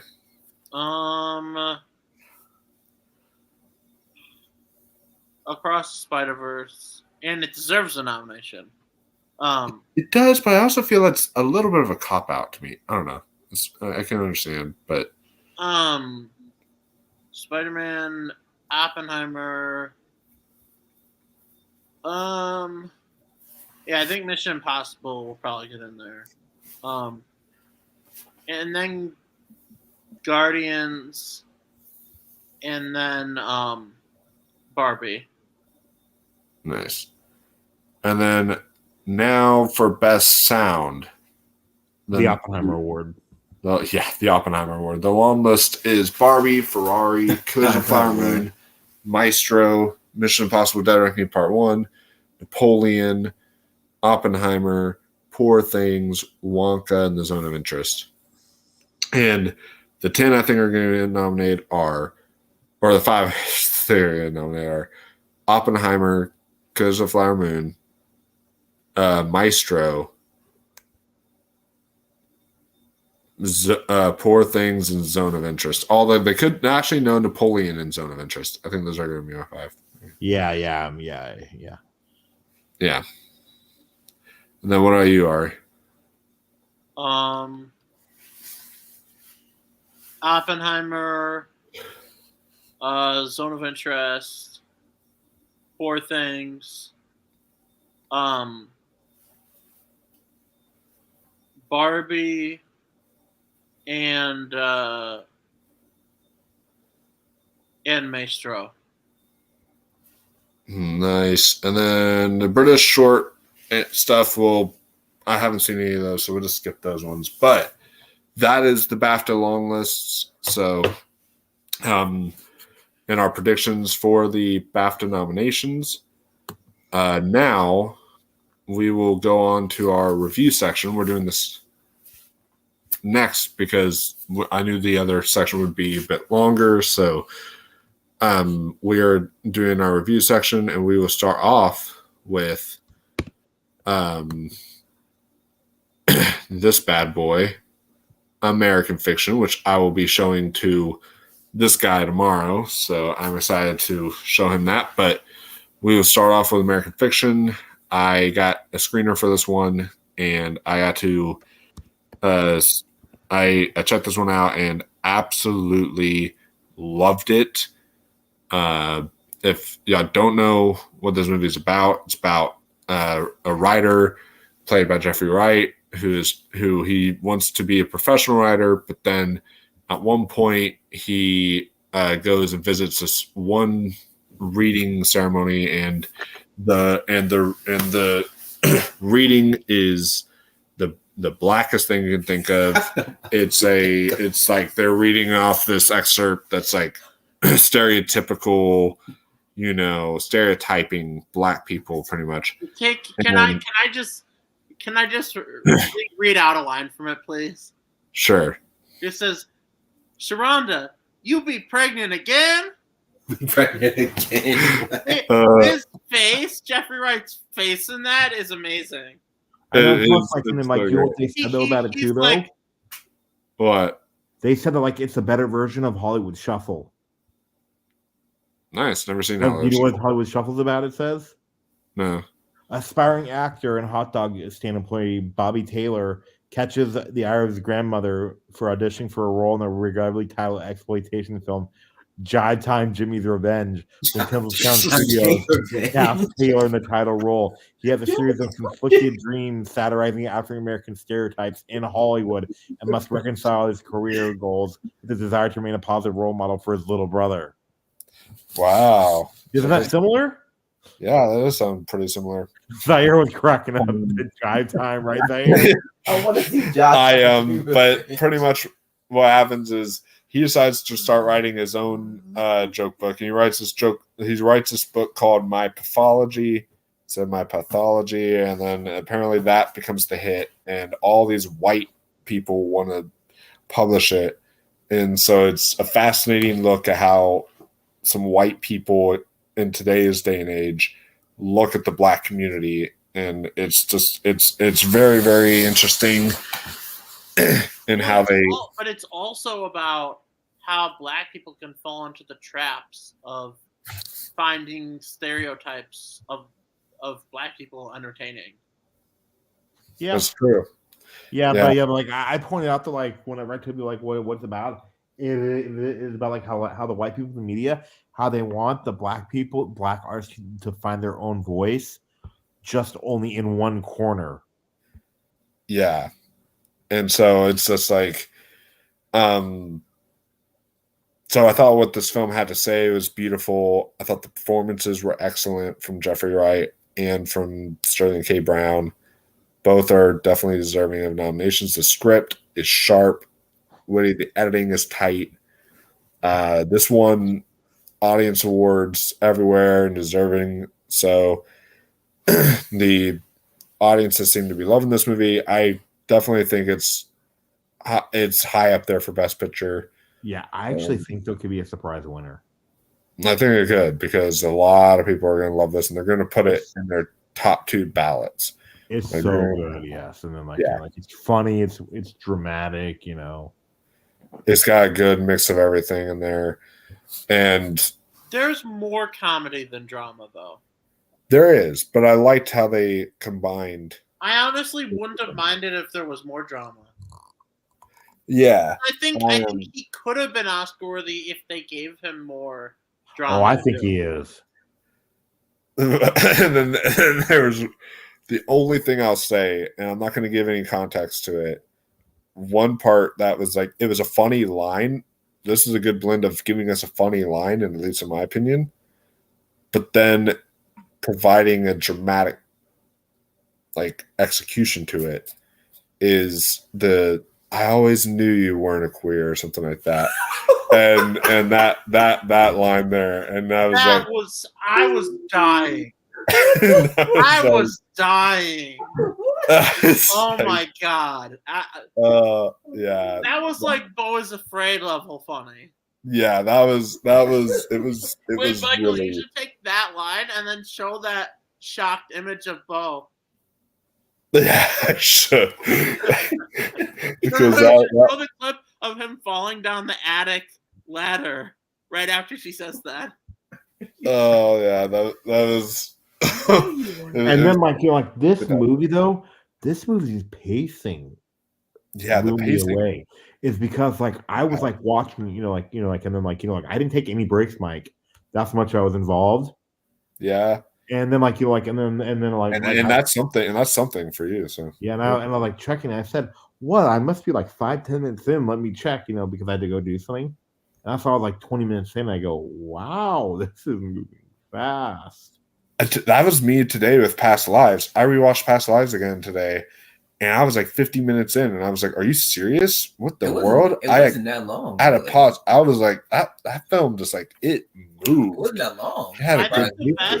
I think the second best performance of American Fiction was The Maid. Yeah, we it was great. Ross and I knew that you loved The Maid. But but you know what too though, you know what movie's not like that though is All the Strangers, which is a good segue because the next one we'll talk about in our review section. At least I'll talk about in the review section. I saw like 20 minutes of it, and I was getting interested, but then I just had to go do something. Yeah, but All of Us Strangers, starring Andrew Scott and Paul Mescal. This is a very beautiful, poignant, emotional, and haunting movie. All at the same time. Okay, I gotta go. Only in theaters will not where I live. Yeah. Well, that's true. It's not near me either, so that's why I'm glad I got the screener. But this movie is maybe my second favorite movie of the year right now. It is high up there for me. This has now my number one favorite scene of the entire year. It is a scene in a diner. I'm not going to give anything away, but the scene in the diner, I have not cried that hard at a movie this year since that scene. It freaking this film, man, it more broke than in me. Guardians. Yeah, even harder than Guardians. Like it broke me. This movie did, and it's very Andrew Scott's performance. It's subtle, but he is one of the finest actors of our time because he gives a heart-wrenching performance that just makes you just feel for the character. And then, of course, Paul Mescal is incredible in here. He's got an agent, like a great agent. Like he's literally worked on After Sun, was Oscar nominated for After Sun. Now his agent is Oscar worthy because he took him off of Fantastic Four. I know, right? So he did and then his agent has him doing All of Us Strangers. He did Normal People. He did The Lost Daughter. He's doing like so many of these like highbrow good movies. Although I haven't seen Foe, but I heard mixed things. I'll have to see that one at some point. But Jamie Bell also phenomenal in this movie. The best I've ever seen him. Claire Foy, probably her best performance. Jamie Bell, he's better than he was in Rocketman. Oh yeah. Yeah. Oh, wow. He's that good in this movie. Crazy. Like he is really good. So he so I all the acting here is phenomenal. The writing from Andrew Haig has to be one of the best scripts I've ever witnessed. It is beautiful. It's tender. It's so real and raw. And this is movie. It's not going to be for everyone because one, there's going to be a lot of people who don't really like the supernatural. I don't want to spoil anything, but I told no. It's in the supernatural part of it though. Is in the Yeah. is in the Wait, there's a synopsis. supernatural aspect in All of Us Strangers? Oh yes. yeah, there is. There's a Spoiler? No. there Well, is a super. I mean, it kind of is because I haven't seen the No, trailer. it's because like Yeah. Well, it's we won't give too much. it's actually though, like like if you look up what like the Google like plot synopsis, Yeah. they do give away the supernatural part about the parents. That's all they say. Okay. But yeah, some of that stuff won't be for everyone, and the ending especially won't be for a lot of people. They're going to be kind of like turned up. But I thought the ending was poignant, and I thought it was beautiful and just emotional. And again, I was bawling my eyes out. The performances, writing, the editing, directing, everything here is all top notch. So whenever this gets near you guys, is playing near you guys, highly recommend it. If y'all, and of course, if y'all don't know what it's about, pretty much what it's about is Andrew Scott plays a writer who's writing about his parents, and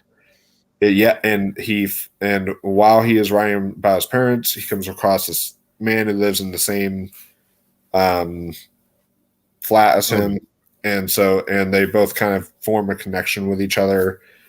And so it's not only about their relationship, but it's about our memories and how we perceive our memories of the people we love and how we want to remember them. And it's a very The synopsis was the thing that drew me in though. Fantastic. The IMDb one. Oh yeah. Yeah, it doesn't really give anything away. Okay, if you want to read it, then you can. Yeah, it says one night in his near empty London tower block, a screenwriter, Adam, in a chance encounter with the mysterious neighbor Harry, puncturing the rhythm of his everyday life. As the relationship delves between them, Adams finds himself drawn back to his childhood home, where his parents appear to be living just as they were on the day they died 30 years ago. Yeah. See, that's not bad. That doesn't give really anything away, does it? No, it doesn't. That's in the trailer. So too. And plus, like, you would feel like this movie could be a sequel to though too. Well, like I kind of did want to go into it blind, but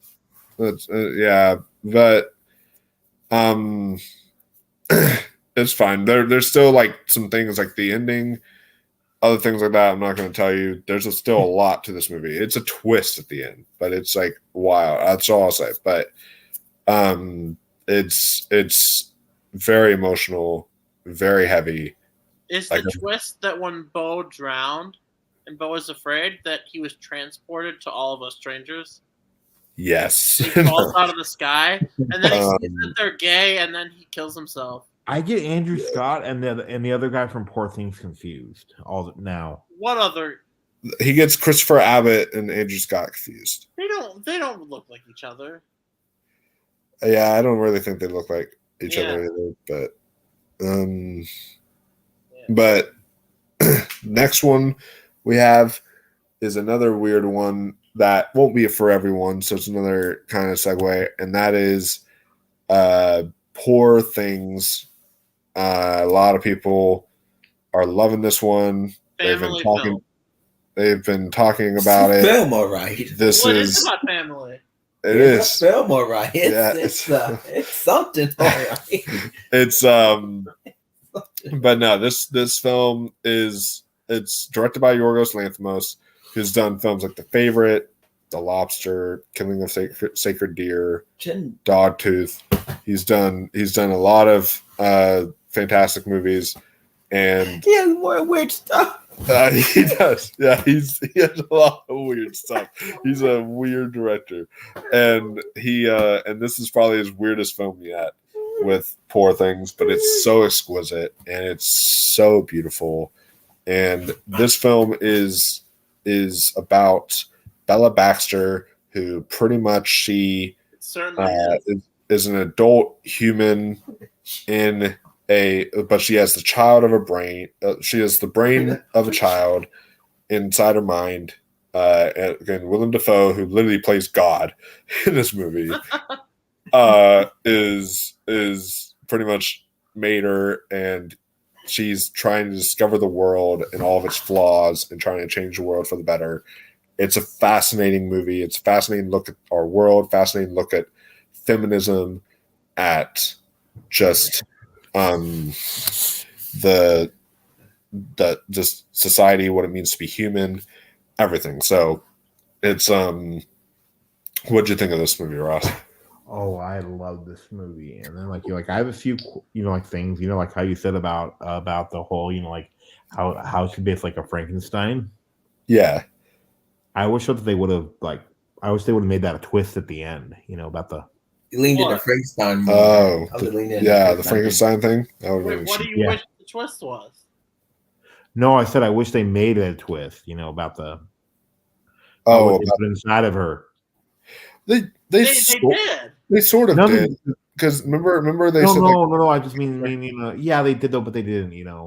Like it's just about like what it was. I wish they would have done that. Wait, how is it not a twist? Because I mean, because to me, like he says like, "What did you do to her?" And he's like, "Let me explain to you. It's a happy tale." And then he is explaining it to her in detail what happened. Because like remember though, they talked about like what they found though.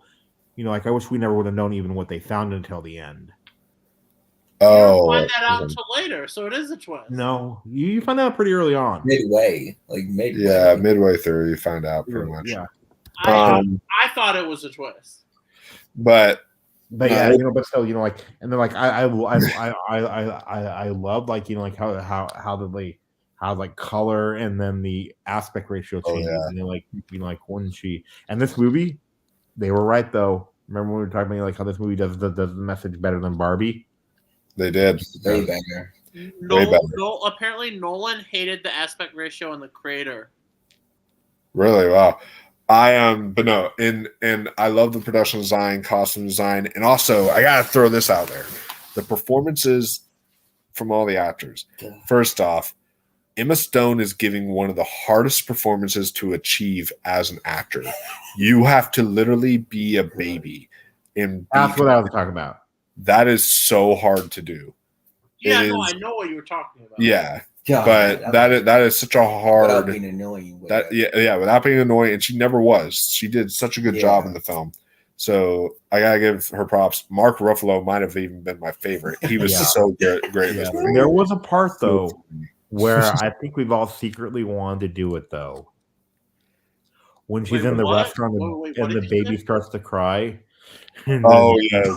I want to punch. Well, that was the best part of the movie. She's like, I must go punch that baby, and then and then the part whenever they're eating the dinner at the same scene, and then she's like, why keep it in my mouth if it's revolting? She's like, I told my husband. The baby line is probably the funniest line in the movie. That madam though. Well, for me, it was the line where she's like, I told my husband Todd that every day. And she's like, oh, you mean because of his penis? And I was like, I died. And then the salty. I died of that. The salty. Remember, how she talked about the salty penis? Oh my god. But then, like, which one though? The madam scared me though. Yeah, and I actually liked how Ari said at first he thought she was played by Willem Dafoe. Yeah, the voice. Yeah, because the voice made. You know, she's a Star Wars actress. Really, I didn't know that. She's in Andor. Interesting. That's cool. She's a really interesting voice. Yeah, yeah, and Willem Dafoe, speaking of, was great in this. I feel like he's kind of the heart of the movie. His character is very heartfelt, if you will, and very. He is kind of a scumbag, but compared to someone, he's not at all. Which I don't want to spoil who it is that cameos in this movie, but it's a really fun. He's not even a cameo; he's a full part. But that was horrifying. It's very interesting to see him pop up in this movie, and then of course Margaret Qualley was in the trailer, and she was fantastic in this film. She's very short part, but she's fantastic. The whole ensemble was great in this movie. It should be nominated for best ensemble. It should at the SAGs. I really hope it gets nominated for SAG Ensemble. Jordan Carmichael was really underrated too. I agree. And then also the script, super tight, super exquisite, well written. Funniest movie I've seen this year, probably for me, which is saying a lot. But yeah, Poor Things, guys. Check it out if you can. It's not for everybody. Years now, but it's not for everyone. This is like if Wes Anderson made a horror movie. That's what this is. It's got a lot of steampunk. I will say it's not as funny as you said it was. I mean, there's a lot of memeable parts, but it wasn't consistently hilarious. I thought this was like the most memeable movie I've seen. This is like memeable, but not every memeable moment was actually funny when you watch the movie. Well, it's a context. Yeah, context. It's out of context. And then they took, like Willem Dafoe's makeup. Which I feel kind of bad now, memeing All of Us Strangers, because you're gonna watch the movie, Ari, and you're gonna be like, "Oh my gosh, it's such a emotional scene," and then you're just gonna be laughing during it because I'm memeing. Yeah, when they say, "I don't think it's a good idea," I'm gonna be like dying. Yeah, I think that's a good idea. Like when I watched House of Babaducci, that scene was not funny. Yeah, he's like in crisis. He's like, what the fuck am I going to do? My life is over. It's so it was funny. He's like crying in that scene. He's not laughing. Oh man. But so our next, speaking of memeable movies, that's a good segue. We're doing great segues right now. Our next segue, and I will let Ari take charge of talking about what this film is about. If people don't know what it's about, which they should already know because it's fitting. Our next one that we're gonna talk about is Maestro, which is on Netflix. This is directed by Bradley Cooper, and the reason I want Ari to explain what this film is about is because he's Jewish, and I feel like that's fitting. So you can explain what this movie is about to the people watching. Well, it's a biopic. Well, sort of. It's really, it just shows the important parts of his life. But then oddly enough, we get like nothing from him when he's an old man. We get like a little bit. Yeah. Which I honestly, I love the film, but I wish we would have gotten a whole segment on that. Yeah, and this is about Leonard Bernstein for all of y'all wondering, but it's somewhat of a biopic. It just shows the highlights. I love the film, but I gotta agree with the criticism that it's like less than a Wikipedia page. Yeah, because my biggest issue with this film, so this is kind of a weird film for me. I watched this film, and when it first started, the black and white section, it was beautifully shot and all that stuff, but it was kind of weird. I was like, what is going on? This is very strange. Hi, I'm Lenny. I was very, and then the people singing like, it was weird. I didn't know what was going on. And then once it got to the color scene, I was like, okay, I'm really getting into this. And then I actually loved it from the beginning. And then once we get further along, I started to get more into it and really enjoyed it. Once we got further along into it, but but I definitely have some issues with it. Like this is, I feel like you're making a Leonard Bernstein biopic, and you don't really once tackle him doing West Side Story or him. Yeah, like who is Leonard Bernstein? Like I want to see him. Like he's one of the greatest composers of our generation, and I want to see him compose some of our iconic music that we know of. His songs were in the movie; they reused pieces of his songs, but I would like to see him actually compose those pieces from West Side Story or from On the Waterfront. One thing I think they should have explored was how he got away with he didn't give up his Jewish last name. It's very rare in Hollywood or in the entertainment industry at all, especially back then. I mean, people still do it now. I mean, Spielberg rose in the 70s, 80s, and 90s, and he even, he had to change his name. So, but the fact that they should have acknowledged that, like, what was going through his mind dealing with that, because he definitely probably lost a lot of work doing that. Because you barely see any Jews keeping their Jewish name when they go to Hollywood. I mean, they're able to do it now, but there's even some now that change it. But that's something I would have liked to see and explored. But I think it's a great film. It should have told us more about Leonard Bernstein. I mean, there's that one scene with John Hamilton that I really liked, where he's talking about his depression. I'm like, I wish the film went more into that. And I have a little bit of an issue with the way the film ends. And in spoilers, I'll be more open to talking spoilers here because it's on Netflix. People can literally see it on a streaming service.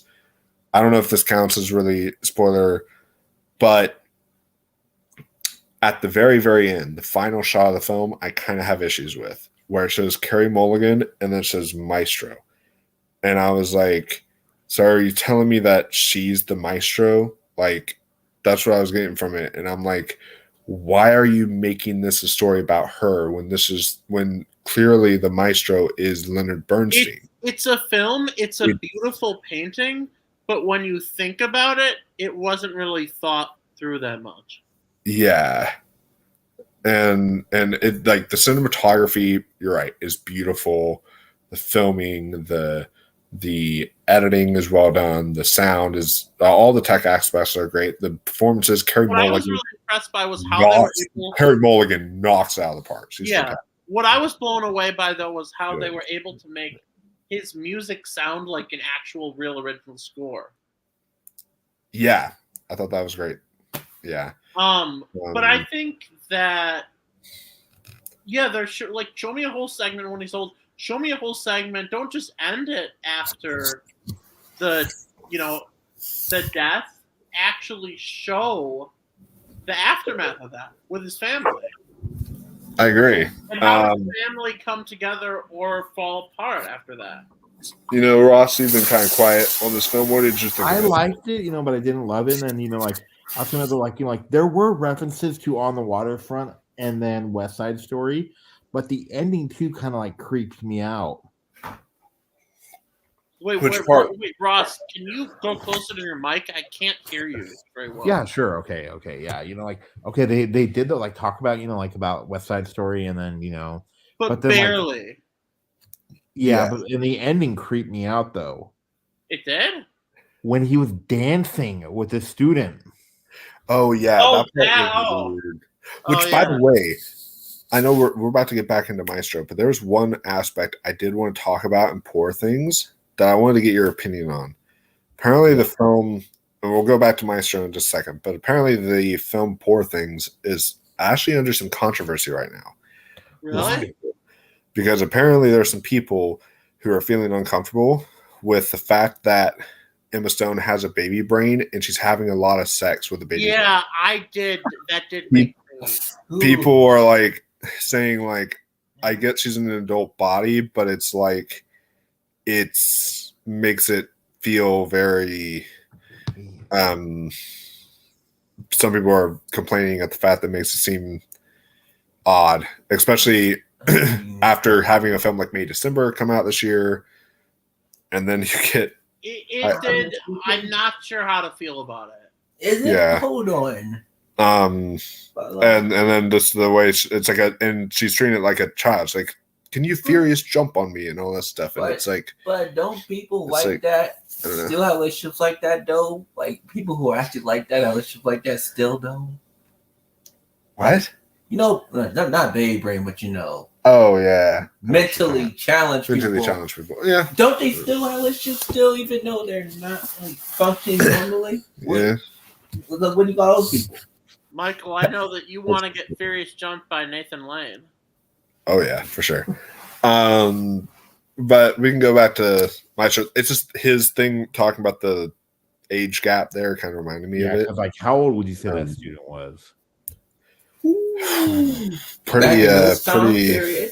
The student was pretty young, I'd have to say. Yeah. So, it's I'm sorry, but Leonard Bernstein did have a humongous nose. He did, and honestly, like Bradley Cooper really fit the role. He played the part extremely well. And then he also, fun fact about Leonard Bernstein that Ross told me, apparently he smoked 100 cigarettes a day. Literally went through 100. Well, that's what I don't understand. He should have had the cigarette voice, not the cold voice. Yeah, well, I think that's the whole point of him sounding nasally is because he smoked a lot. I think I've never heard someone who smoked a lot sound like that. They more sound like more things. Old cigarettes, cigarettes. I've never heard someone sound like they have a cold from cigarettes. Yeah, maybe it's I don't know. I think my mom, when my mom watched it with me, she said that it sounded kind of. I've never met a person who was a cigarette smoker that sounded like. You know what I think it was though? Too? What? It was the nose. I think so too. The nose. You know why? You know why too? Why? Look, I'm talking like this. Yeah, that's true. Ross, you should wear the nose for Halloween. No, to scare Kanye West away. But no, I do think though, going back to it, I think the makeup on both Carey Mulligan, like especially when she gets cancer, that looked really good. And then I would say the makeup also on Bradley Cooper was really well done. There's these people, help me out here. There's these people who come visit Carey Mulligan when she has cancer. Who were they? I don't remember who they are. They were just like family friends, remember? Okay, because I don't remember them early in the movie. They were just they were at the party. They were at the party. Oh, okay. So they could show us white Carey Mulligan talking about a saying they have in Chile, but we couldn't see more of his life. Yeah. And well, that's the thing. It was a film about. I was able to try to forget about it most of the movie, but then when she said that, I was like, "Oh yeah." It was a film about her, and that's what I didn't like. I didn't like that they made the film about her, rather. And I'm not trying to. I know I'm gonna. Some females might watch this review and they might get mad. I'm not. That's not me being anti-female or anything. I'm just saying I would have preferred this movie to be if it had been called her name. Yeah, it would have been called her name. I would have been preferred to be about Leonard Bernstein rather than it to be about. It's kind of crazy though that this movie has whitewashing, and it's literally he did West Side Story, and that years ago was criticized for having whitewashing, and they're doing it in this movie that was made in 2023. Yeah, that is kind of odd, and it's I mean, unfortunately, people do have a different perception when it comes to a person of color who is light skinned. Unfortunately, people view it differently. Yeah. But it's the overall still though it's a good movie, and there's some Snoopy representation that's really well done. So my hawk. My hawk was good. I wanted more of my hawk. Yeah. My hawk was good in it though. I wanted to see them go more into his complicated relationship. Oh, and that's another thing too. Is there was an aspect of this film that felt extremely rushed. So we got Maya Hawke, and we saw her as his kids for a while, and then at one point we see him walk down the stairs, and all of a sudden he's hugging like 3 more kids, and I'm like, where the fuck did those? No, Michael. It's like Seinfeld, but it's kids being born. Yeah, it's like that line in the room. How many kids come in and out of your body being born? It's like Grand Central Station. Yeah, and it's like we had no development of these kids at all, or nothing. I'm like, but I wanted them to go into his complicated relationship with his kids. Yeah, like I would have liked to have seen how he is as a father.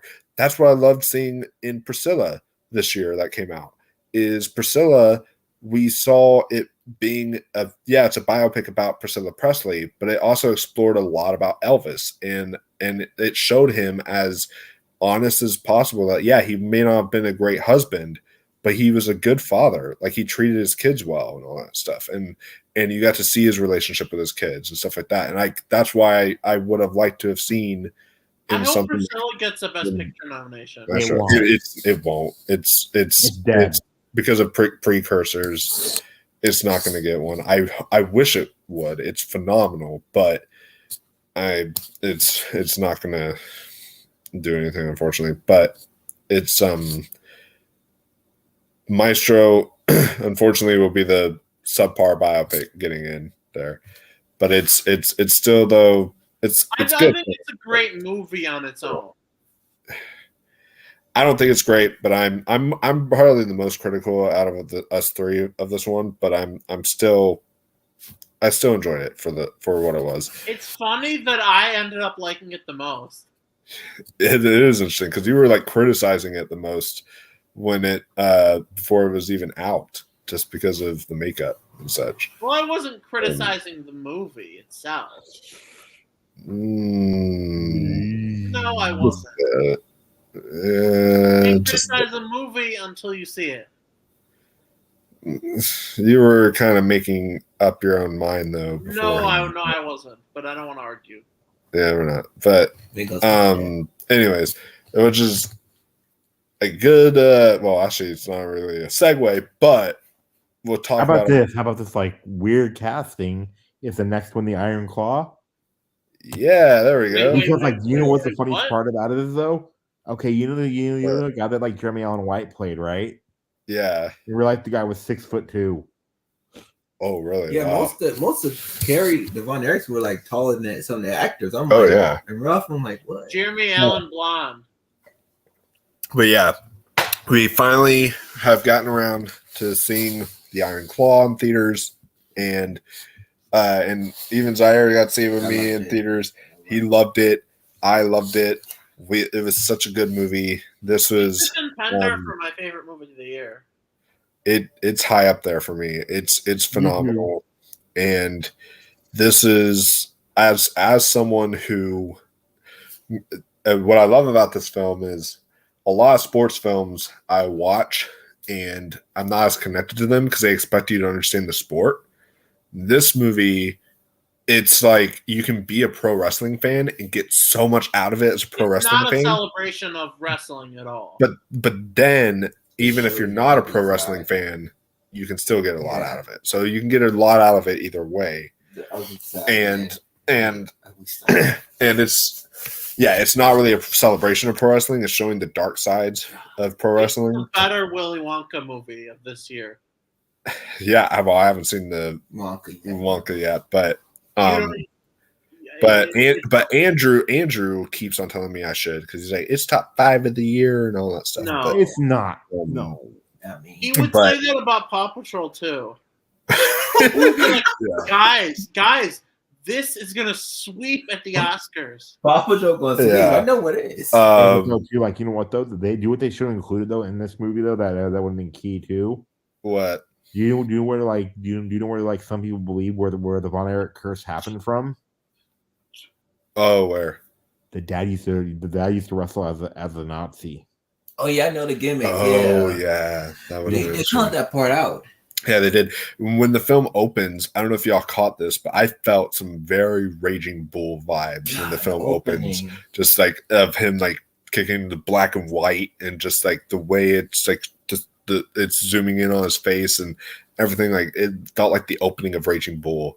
And it's and then from there I was already hooked in and locked in, and then we got to the relationships of these characters. And if y'all aren't familiar with the Von Erichs, I encourage you guys to go look up the story, or you can go watch this film for the first time and then go look up the story. Very emotionally draining.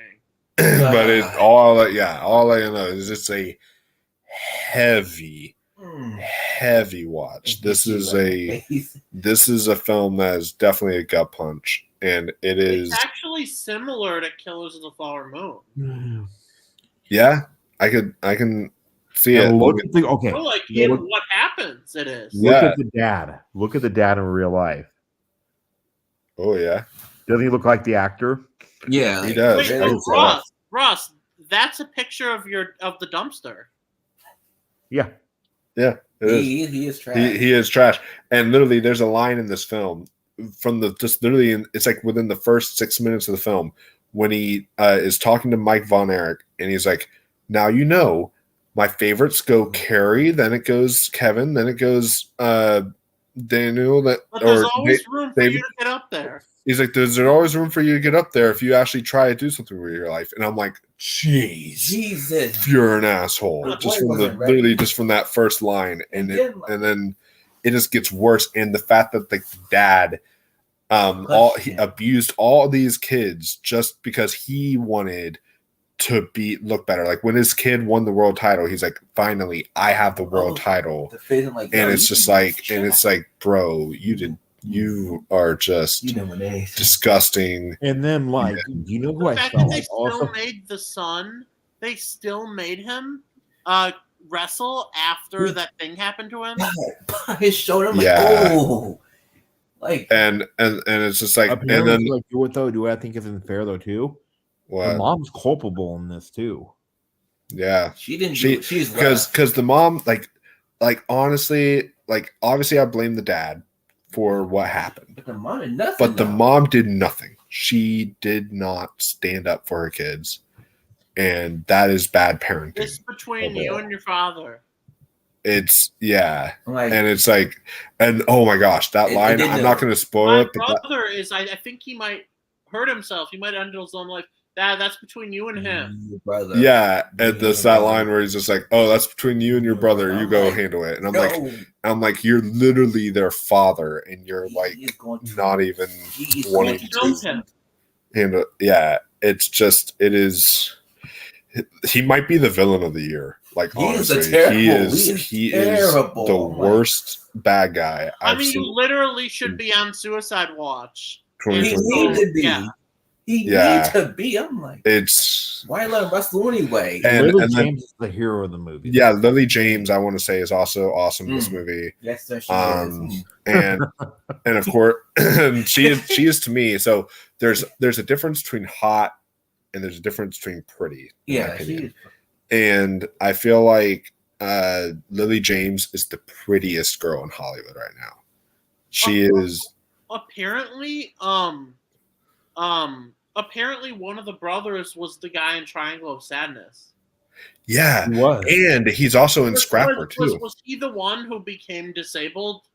No, he's the one that had the syndrome, I think. No, that's what I mean. No. The one that kept on taking the steroids. That one. That's the one. I'm talking. Wait, who played the guy who his brain got messed up? That was that's a good question. Let me look he that was up. Really good. He was, and then Zac Efron. This is a career best performance. It's crazy that he's not in the Oscar race. He should, and this whole film should get nominated for SAG Ensemble, like because the entire ensemble here is incredible. But the actor was Stanley Simmons, who plays Mike Von Erich. But then the Von Erich brother that you're talking about is Harris Dickinson. Harris Dickinson was in Triangle of Sadness, and he was also in which one was he? He was in Where the Crawdads Sing, and he was in Scrapper this year too. Was he the one I'm talking about with the brain issue? He's David Von Erich. He's the one that he won the world title first, and he was the first brother that died. Pretty much. Okay, he was the one in the band. No. Mike was in a band. You remember the one that went to Japan? The one that had his spleen explode. Yeah. Or something okay. In the hotel room. You know the one that was like throwing up during the wedding. No. I know. I remember. Yeah. So that one is the one that Harris Dickinson played, and he was very well done. He did a very good job here. Jeremy Allen White was phenomenal in this movie as well. Tragic what happened to him and what happened to all the brothers is tragic. And I feel the most sorry, honestly, for Kevin because it all fell on Kevin. Kevin had to find their dead bodies. He literally had to find them and handle it himself. And I'm like, that kind of pressure on one person is so hard. And he almost considered suicide apparently in real life afterwards. It was I'm glad very hard. But and there's one line that he says at the very end that made me bawl my eyes out. Something that's like, because I used to be a brother and I'm no longer a brother. And I was like, oh my goodness. It was just this film along with All of Us Strangers, this might be some of the hardest I've cried. You know what I felt also the hardest for too, which one I felt the worst for? Who? Chris Von Erich.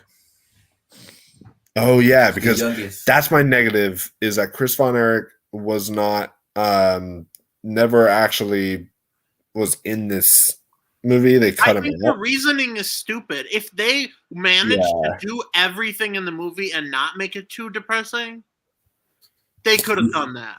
Yeah. And also, but then they also said because they were also worried it'd be too long. Yeah. But I was like, I think also one of the brothers said because they kept on cutting through all the. No. They kept cutting to all the brothers and such, and they were easily could have. And you know how the youngest brother died, right? You know how? How each brother died? No, how the youngest brother died. The youngest one. Yeah, didn't he have that? Well, I think he was the one that shot himself. No. You know, like the youngest one. You know, the one they show the picture of. Oh no! How did he die? He got electrocuted. Oh wow! Wait, he got what? Electrocuted. Yeah, the little baby, the one that was like very young, that died at a very young age. He fell on some ice, and it was right by generator. Yeah, so that's how that brother died. But yeah, and I find it interesting just how they explore the fact that like was his family cursed, or is it just the way that they explore that was fascinating to me, and just it was heart-wrenching. My only other negative, I know Zaire didn't mind it, but I kind of, as a pro wrestling fan, I was not a fan of the actor they got to play Ric Flair because I'm like to me, Ric Flair is whoa, I'm unbelievable, like that kind of. I did not get that vibe. Yeah, this guy was like more like you like Flair. Wow. Yeah, I was like, I was like, nah. I'm like, he's an actor trying to be Ric Flair, and I'm like, no, you're not Ric Flair. That's why it's really hard. It's smaller. It's a smaller negative, but it's something that I was just like, okay, it kind of took me out of the film a bit because I was like, you are not Ric Flair, but if you're not a pro wrestling fan, that's not going to bother you at all. But this was definitely up there with The Wrestler as maybe the best wrestling film of all time. So it is an absolute gem of a film. And then needle drops in the movie too. Oh yeah, great needle drops, and I love too that the first part of this film is essentially a hangout film of just these characters hanging out, and you're just getting to know them. It's almost like the river scene. Like it feels almost like a Dazed and Confused or one of those kind of movies at first, and then once it drops the bomb on you, and then you just start to get like emotional, and it's just a weight that was dropped on you right there. But yeah, what an absolute brilliant movie. I wish that we had gotten it, on our thing, huh? But yeah, I don't know with the budget, but I do know that they apparently it had a really low budget. I saw it's doing well. Yeah, it didn't look that. But I apparently they filmed full on matches, like full wrestling matches, and they just took clips from the wrestling matches that they filmed, and they the wrestling matches and they were anyone but you is doing well. They were trained by Chavo Guerrero. Dude, oh my gosh, no, you're right. Anyone But You. Okay, so I freaking went to the theater to see that mystery movie on January 1st, and I was in the line waiting for concessions, and there was these three hot babes. There were these three hot babes in front of me, and they were in the line in front of me, and they were ordering their tickets to Anyone But You. I almost contemplated not going to the mystery movie just to go to Anyone But You because it was full, and I was like, "Are all the white girls going to this movie? What the heck?" Yeah. It's like, Michael, I thought you hated white girls.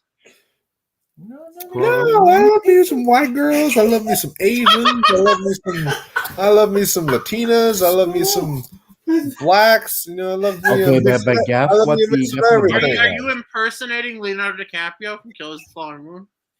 Yes. What the budget was where he fetishizes fat women. Oh yes. The budget was $15 million for the Iron Claw. 15 million. 1.5. Wow, it's making money. Yeah, that's really good.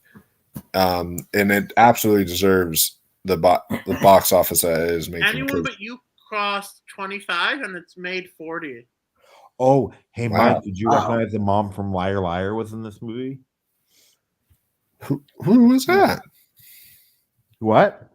Was that the mom? She was the mom in this movie? She was? Wow. I don't remember her in Liar Liar. Interesting. Okay. You don't remember? Oh, yeah. No. She played, Fletcher's wife in it. Oh, okay. Yep. I remember now. I see it. But yeah, it's a fantastic movie, guys. Definitely check out the Iron Claw when I get a chance. And that'll be it for our review section because there's not really much other. Are you going to go over the Emmy wins from tonight? No, but once the Emmy winners of the main Emmys come out, I'll talk about the creative ones as well as the main show probably. But right now we don't even have further time to cover the Globes right now, so we might do a pre-show tomorrow, and then we'll do Emmy winner Tim Robbins. Or we'll do like a winners after show, one of those two for you guys. So it'll be we'll stream it live, right, Mike? Yeah, we're gonna stream it live. We're gonna stream watching the Golden Globes live and doing a live watch along with you guys. It'll be on Paramount Plus, so it'll be easy to watch for me as someone who doesn't have cable. Yeah, it'll be on Paramount Plus this year. Wait, so where's it gonna be on YouTube then? YouTube TV. Okay, well, it's CBS. Okay, good. Yeah, so it'll be on CBS and Paramount Plus, and so which will be nice. The Oscars need to do that, man. Because seriously, the Emmys now are going to be on Peacock. They have the Grammys on Paramount Plus. They've got the Golden Globes on Paramount Plus. SAG Awards are going to be on Netflix this year, apparently. Oh. So like that, I don't like. Why can't the Oscars stream it live on Hulu for people who don't have cable? Why or something like that? It makes no sense. Because they're the Oscars and they don't make sense a lot. Like they would make more views by streaming it on one of those streaming services. Like they would actually get more views that way. So that's just how I picture it. But hopefully that happens one day. I'm gonna have to resubscribe to YouTube TV and cancel it again just so I can watch the Oscars. It's gonna be wild. But unless I go to the theater to watch it this year, because I know there's some places where they do that, where they like. I wish they did that here. That sounds fun. Yeah, you can actually watch the Oscars in a theater. Imagine watching the slap live with a sold out crowd. Bro, I wish I would have gone last year. That would have been so. Then hearing it on the speakers at the. Like, when I saw Kevin Hart this last year, he started his act by he had a baseball bat. He said, "Oh, anyone want to take it swinging me? Come up on stage right now. You can try it." Oh, that's great.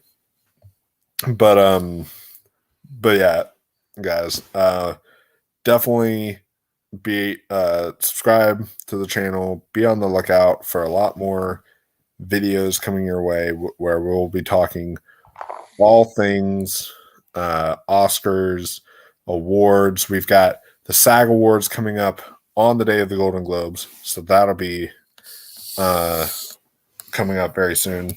and we'll talk about those nominees. And then, of course, the BAFTAs will be coming up soon after that. And then we'll be talking about the Oscar noms. So be on the lookout for all those guys and much, much more. And we cover all the award shows that we can, all the major award shows at least. So we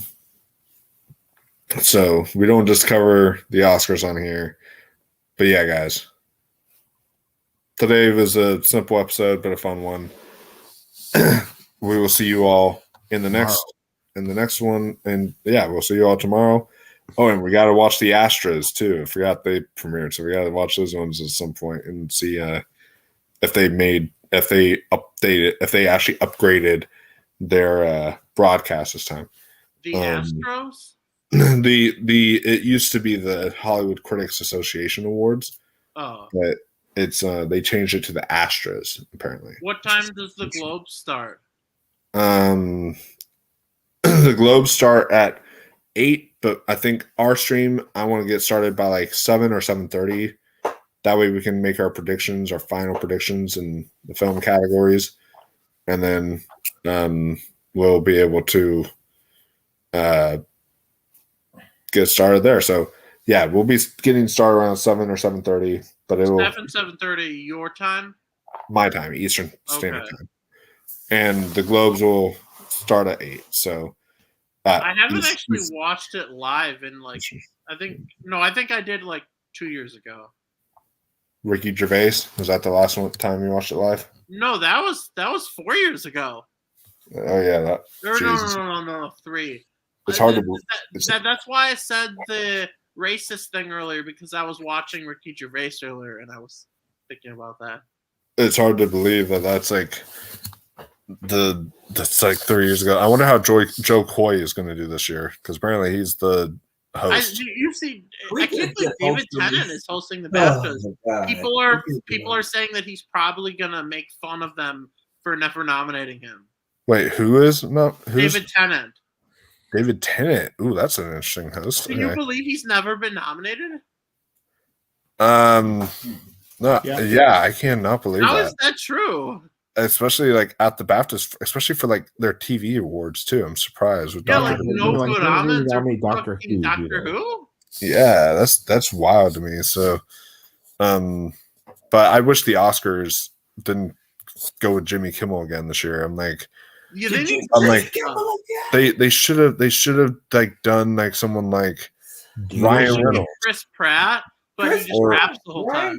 Yeah, or Chris Pratt, Ryan Reynolds, or Ryan Gosling. Yeah, you know who they should give? Or Rowan Atkinson. Yeah, Rowan Atkinson would have been fun. But he doesn't talk. He just does Mr. Bean facial expressions the whole time. What was that, Ross? They should get Billy Crystal again. You know why? Why?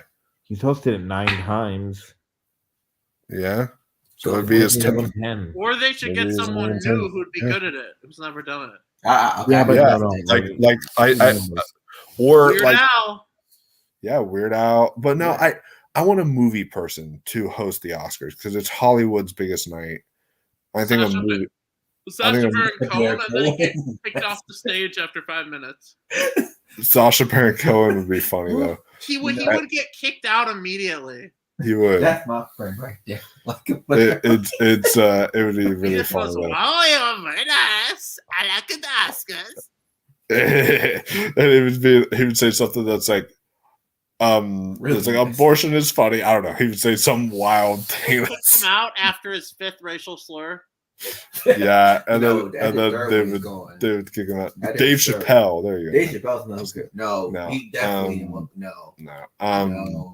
But what do you think of the scene in Borat where he goes into the hotel?